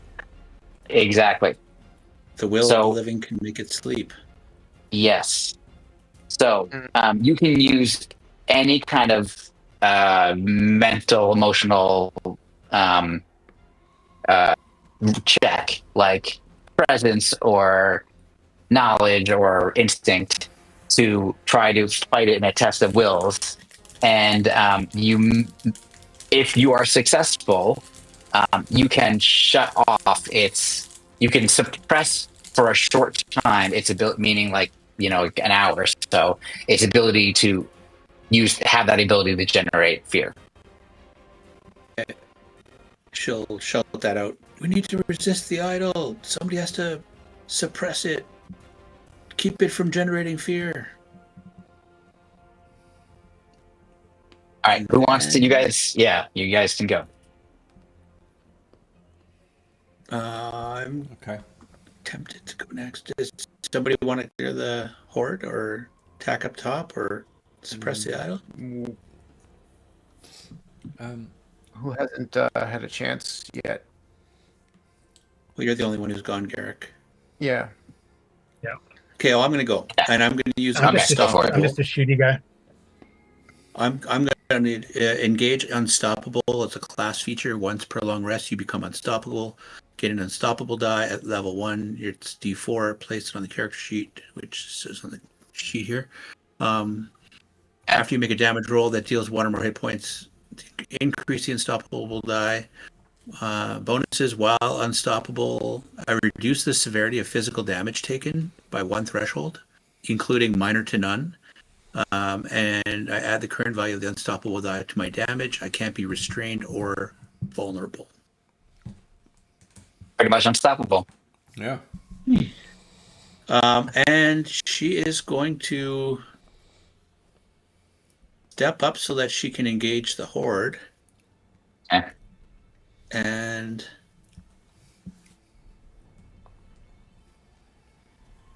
all targets at very close range. I don't know. Yeah, very close to like 10 or 15 feet. You can attack. Okay. The whole horde is fair game. So could she attack the horde and the big guy with a whirlwind attack? Yeah. You might want to get I would say you might want to get.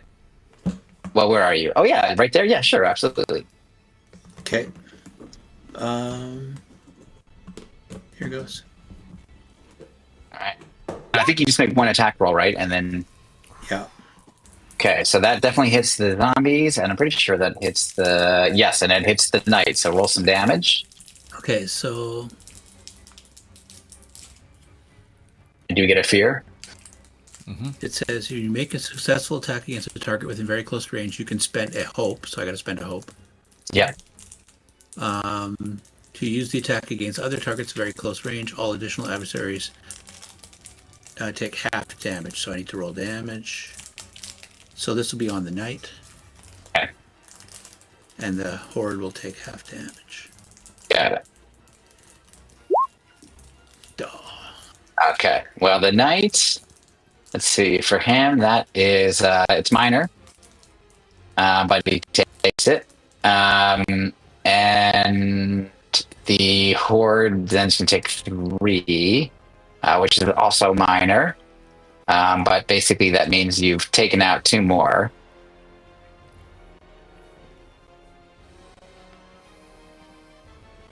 All right.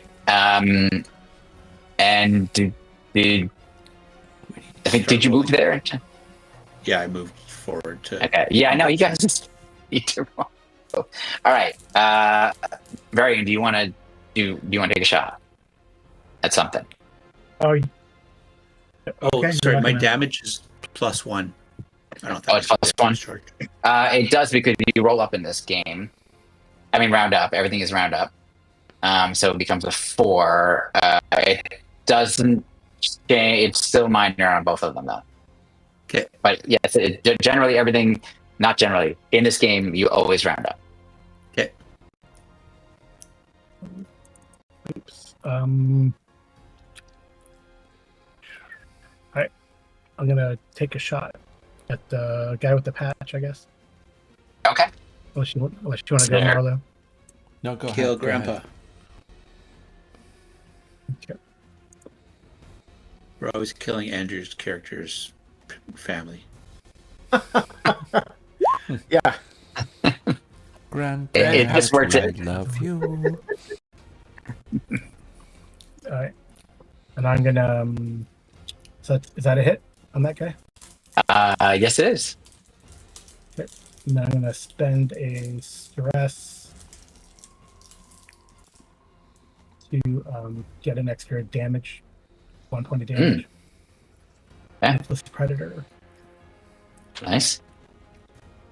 Oh, wow! That's pretty. That's a lot. Okay, 8. So that's major. That does major damage to him. He's like, oh, he gets hit in the shoulder. He's kind of surprised.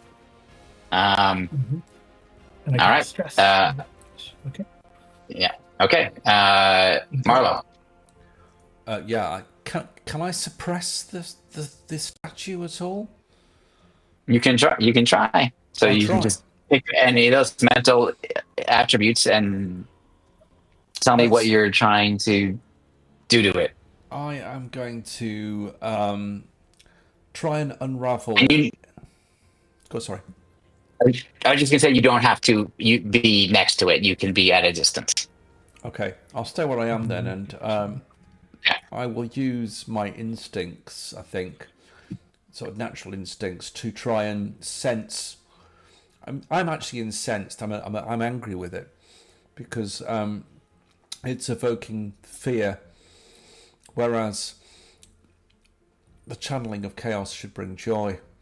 So I think it's misrepresenting the primal powers of chaos, and it's frustrated me. And I'm going to try and just basically suppress it in that sense that it's reflecting incorrectly the powers of Arcana and Midnight.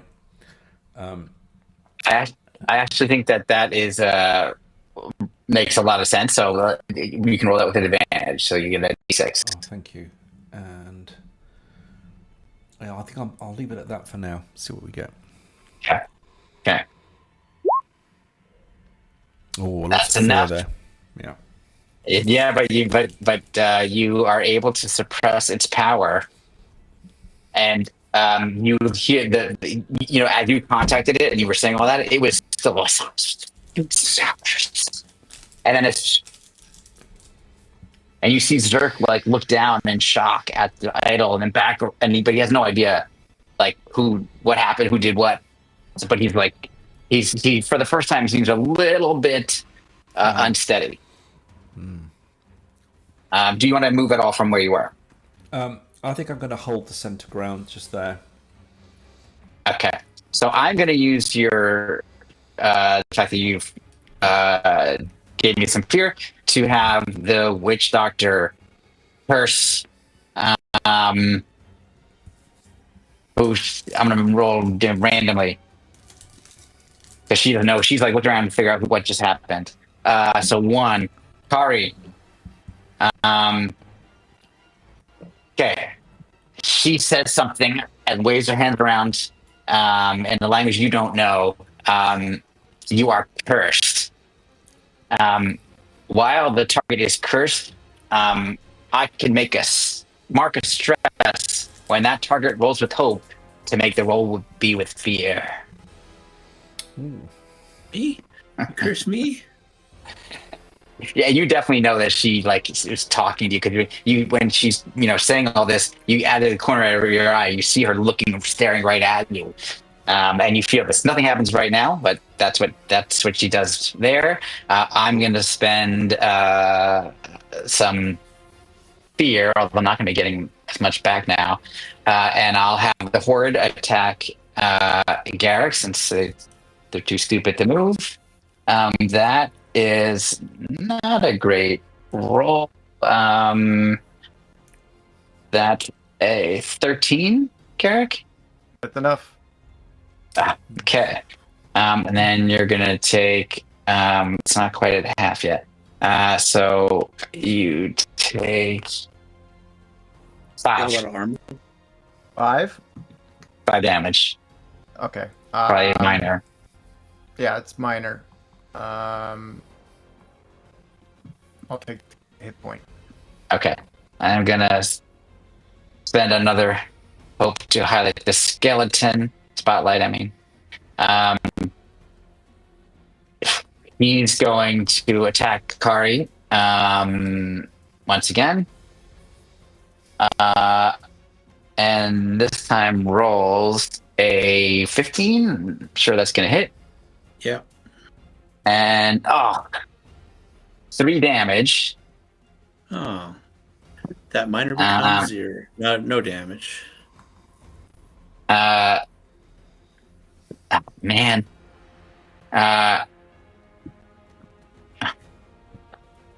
Okay, well, I can't. That's all I can do.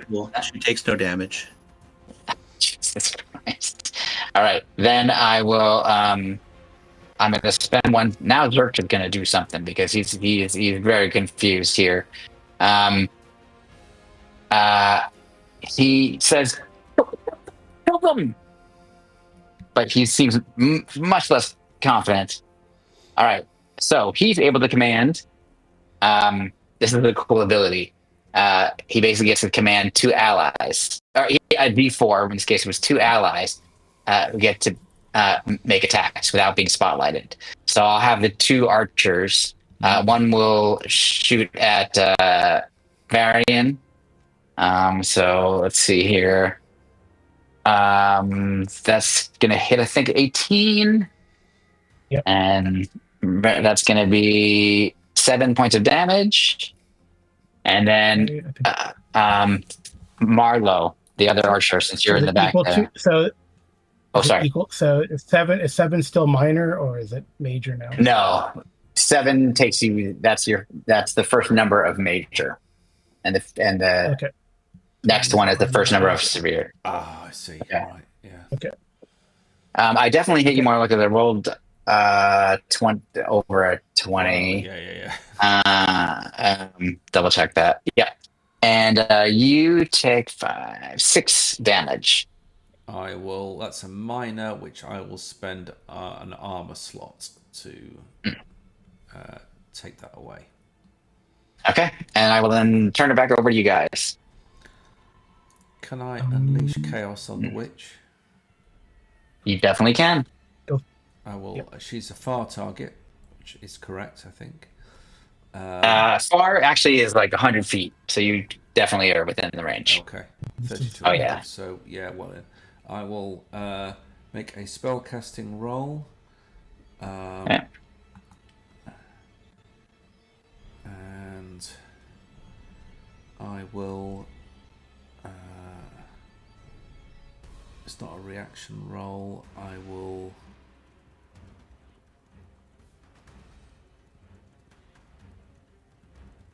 Okay, I'm going to also manipulate this magic if I am successful. Okay. Okay, so I get a hope. And that's a 19 on the spell casting roll. Yeah, definitely hit. And I will spend both my tokens. Okay. And I will roll damage, but I will also potentially manipulate this damage with stress, but let's see what we get. Okay.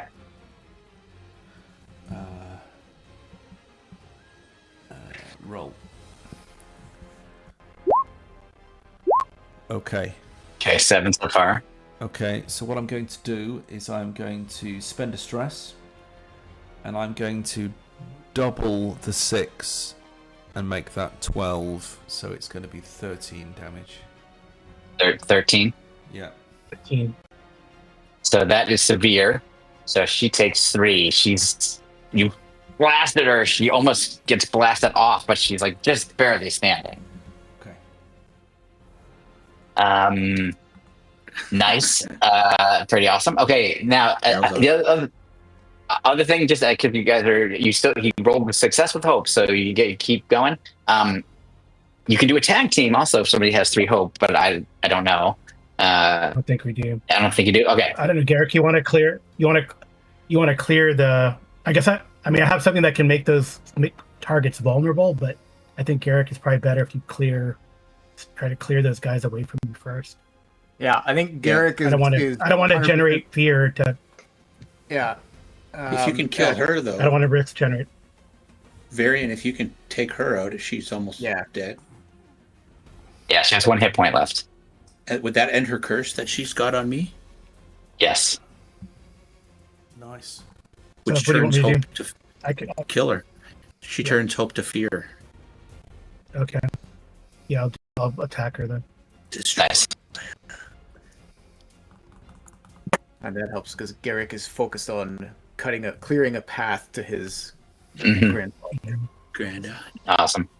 12. Oh, nice. Good with hope. Oh yeah, with hope. Nice. Yep. All right. Yeah, you hit her. More Do some hope. damage. And I'm gonna. More hope. All right, so I'm gonna also, just to make sure, I'm gonna use stress to increase the okay, damage.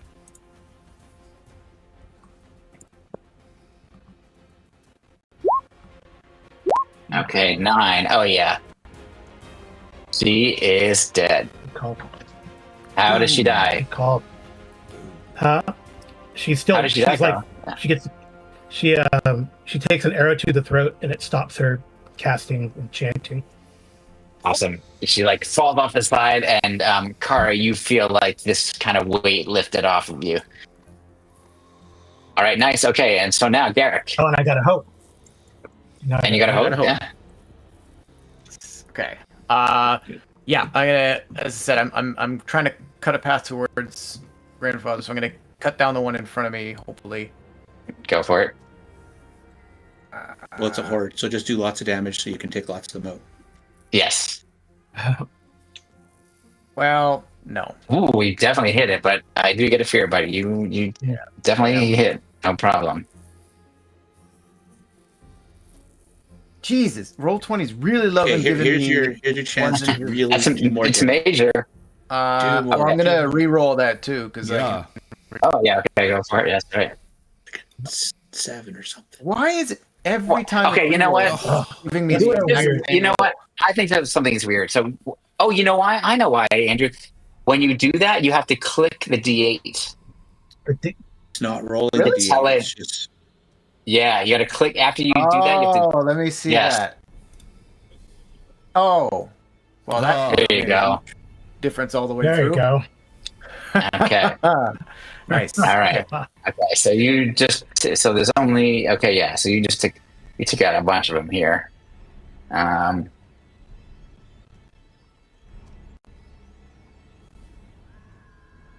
right. So that's it. That's left. Those 4. Do you want to move for anything? I'm gonna. Is it possible for me to move all the way up to him? Sure. Yeah, I'll do that. All right. Okay, he kind of like you just hack your way through this horde of zombies and leaped up here. Zerk is like kind of on his heels at the moment.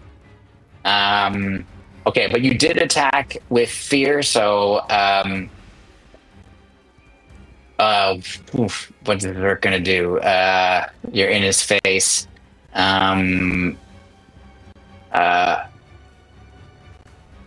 Let's see. He is going to. No, he's not going to do that. He's going to. Okay, so he is going to pick up the idol and hit you with it. Okay. Wow. This is how. Okay, so that is a 20, so that's going to hit. And not a critical. And I do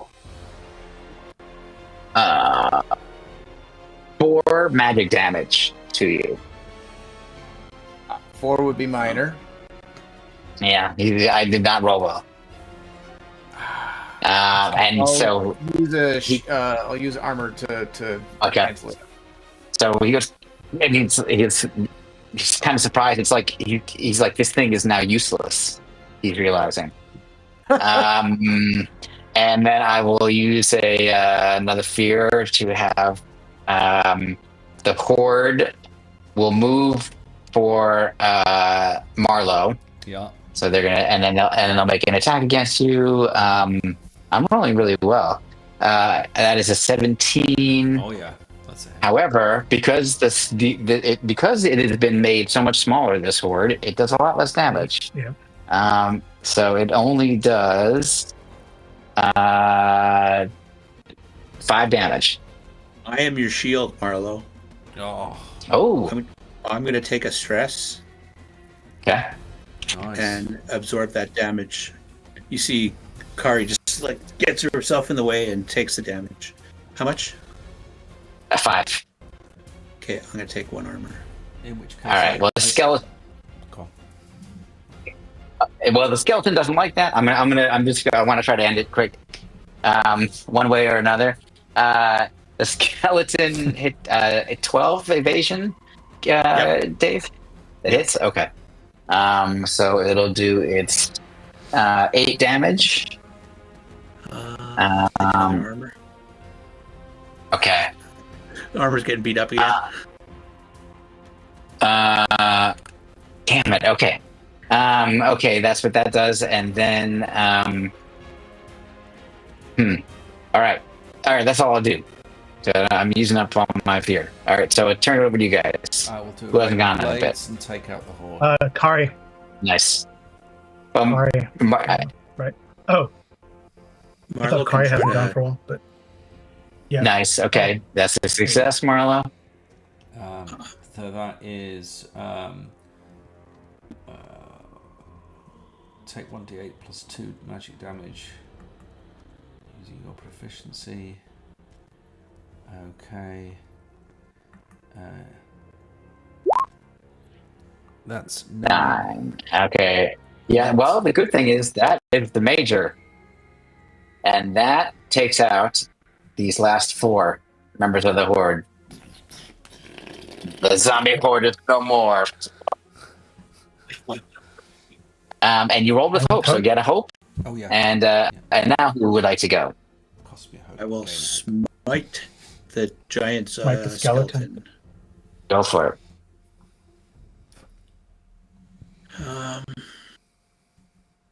And you know what, guys? I've got your back. I'm gonna use a hope and put a little extra oomph in this attack just in case. Oh, look at Nice, that. you get a hope? With hope. Get it? Yeah, Get and it hits. Hit with a hope. And a damage. Boom! Ooh, all right. It takes 3. 1, 2, 3. It has 1 hit point left. All right. It's almost done. You guys got a success of the hope. What do you want to? Who wants to? Is there? Can I shoot when someone's in melee? With Yeah. Can I move? Yeah. I'm going to.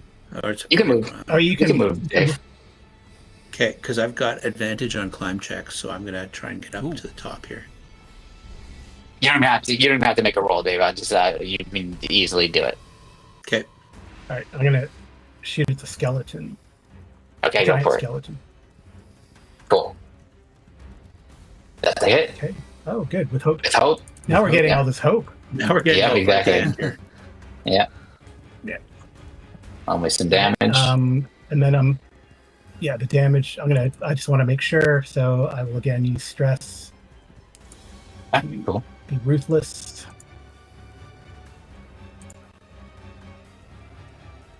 And didn't roll. Is it not rolling? Wow. Ooh, wow. Jeez. It. What is it? How do you do it? I find that weak spot in the sternum that Kari exposed with this last hit. It just crumples like. Okay, it's back into this pile of skeletons, that bones and whatnot Okay. now. All right, And hope. and you roll with hope. So who? Derek. Yeah. These okay. I'm gonna tell you these skeletons archers are like, we're done. So you can see that they are like gonna start moving away because no one's commanding them. They just sort of, the witch is gone. Zerk isn't commanding them. So they seem like they're just gonna wander off. So Zerk is really the last one to deal with here. What's it called? I'm gonna use my hit him hard experience. Oh yeah. And I'm gonna hit him. And hopefully.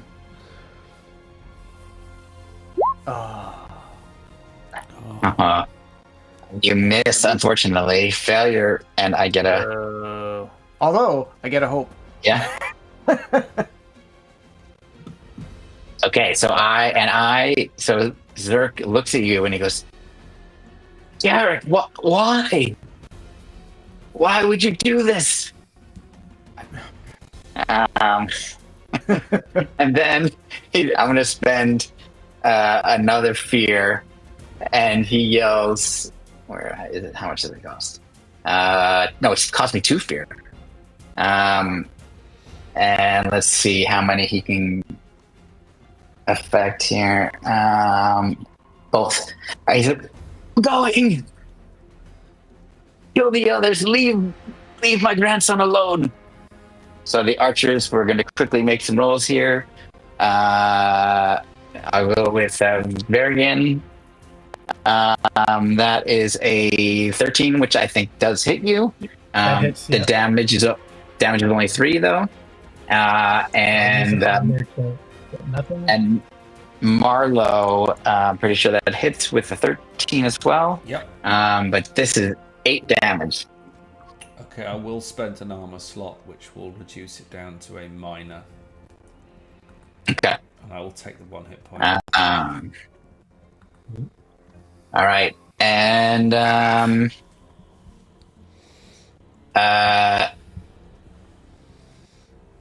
let's see. Okay, I'm gonna spend 2 more. Well, I can't. No, he can't. He already did something. Okay, that's it. That's all I can do. Turn it over to you guys. Battle You axe. want Yeah. melee to go? Yeah. I'm not pressed. Anyone can go if they want. All right. I was going How about a battle axe? Okay. You, oh, no, I just went before Andrew. Go ahead. You guys go. Okay. Oh, did you go? I thought Andrew. Okay, that's fine. Go I ahead. went before Andrew. All right.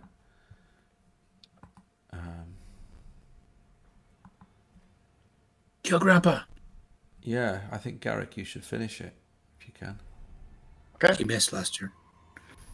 Alrighty. Well, I'm gonna. Same thing. Hit him hard. Okay. Can I provide a hope to support him in that?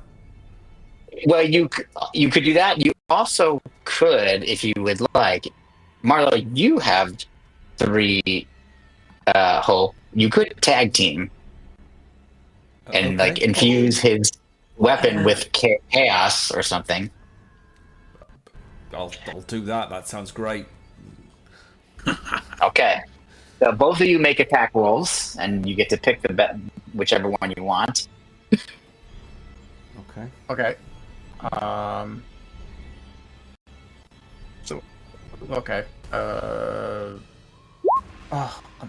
So many. Well, yeah, but my crits! Oh. Okay, so here's what happens. You both of you make your damage rolls and then add the highest value of the die on top of that. We both do? Yes, and then you add all that together, and that goes against. Your Grandpa. All right. And you both get a hope, and you both clear stress. Because they're working together? Yeah, because they're working, and you get whatever the effects are, you both get it. Okay, so that would be 12 from. Oops. No, that's not what I want. I want this. So far. How do I add? Well, you can just make a roll, and then we'll just add your highest value if you want to make it easy. Actually, wait. You're right, because it'd be. I know.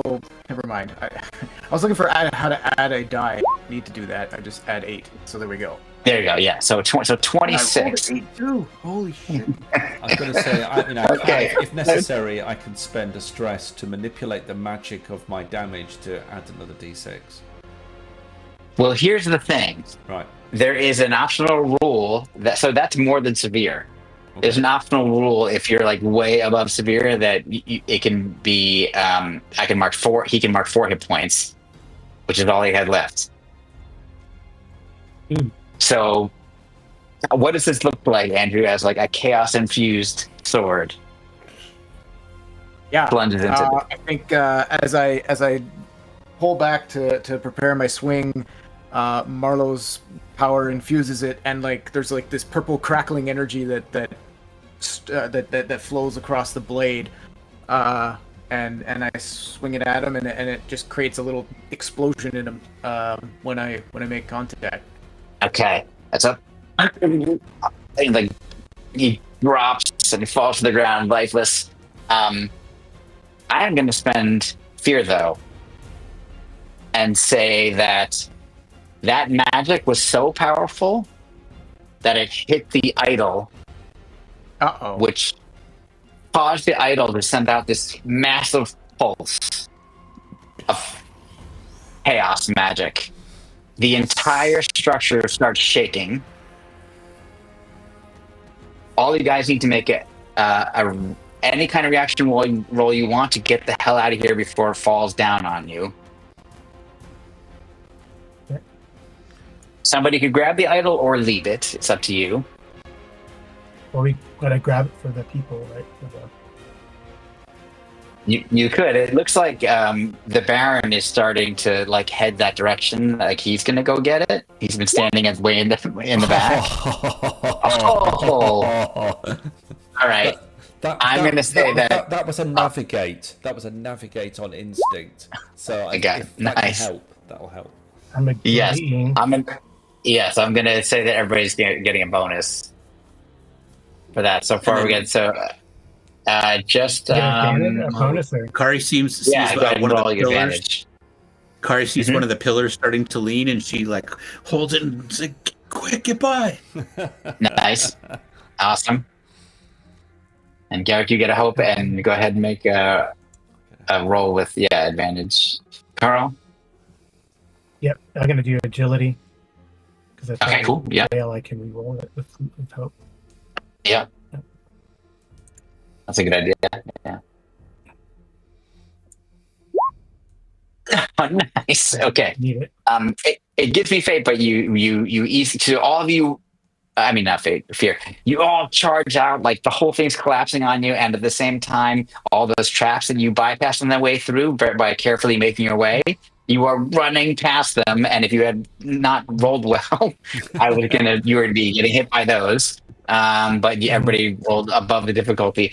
So, but it's like, there's dust everywhere. There's boulders almost hitting you. Like you're banging into walls. You're trying to find your way. Thankfully, like for some reason, Marlo she remembers exactly what direction to go at each point. And you all kind of like jump out of the entrance just as the whole thing collapses. No. And as you breathe in, sucking in air, totally winded, you look up, and what you see is something. Okay, so you burst out of the collapsing room. You're battered and you're bruised. You're, clutching your prize. Only to find Varric Sargos and his crew waiting in a semicircle, weapons ready. There's no doubt they've been expecting you. He just grins and says, we both know the game. You run, I follow. You sweat, I wait. And once again, my friends, your luck runs out at the worst possible moment. Hand over the idol. I hate to see things end badly between us, but I didn't come all this way to go home empty-handed. And that's the cliffhanger ending. Damn it. And that kind of gives you, I'm sure the rules that I got wrong, people can leave comments if you notice, tell me. I think we got most of them right, but there's some other rules we didn't touch on yet, but overall, that's basically the game. You probably would have leveled up from this adventure, and that lets you make a bunch of choices as to how you're leveling up, which is pretty cool. But yeah, that is Daggerheart by Swords and Sorcery and Family Dynamics. Pretty awesome. Fantastic. Nice. That was Well, a I good appreciate you all playing. Oh, thanks. I had a lot of fun. It was fun. I love maps and stuff. In fact, I'll go back to here, and I will say thanks for everybody who was watching live with us. I really appreciate it. I normally love to chat with you guys, but when I'm actually running a game, it's not something I can be doing at the same time. But I appreciate the chance for me to get to run it. So thanks, guys. And I love the choices you all made. I enjoyed all the ways you played all your characters. I hope you guys had a good time. I want to thank Graham specifically for streaming it on his channel, where he's got a lot of great, not only actual plays, but other great content too to check out. Also, probably a lot of you know that we, all of us know each other from playing over on Dungeon Musing, Kevin Madison's channel, where we also have a lot of fun and play lots of different games as well. And Kevin's on vacation right now, so we all decided let's not miss out on a chance to play some games. Yeah. So lastly, I'm gonna end it the way Kevin does and say a big thank you to my players, Carl, Dave, Graham, and Andrew. This was a lot of fun, and I'm hoping to maybe play another session of Daggerheart at some point in the future. So thanks, everybody. Have a great night or day or whatever time it is for you. See ya.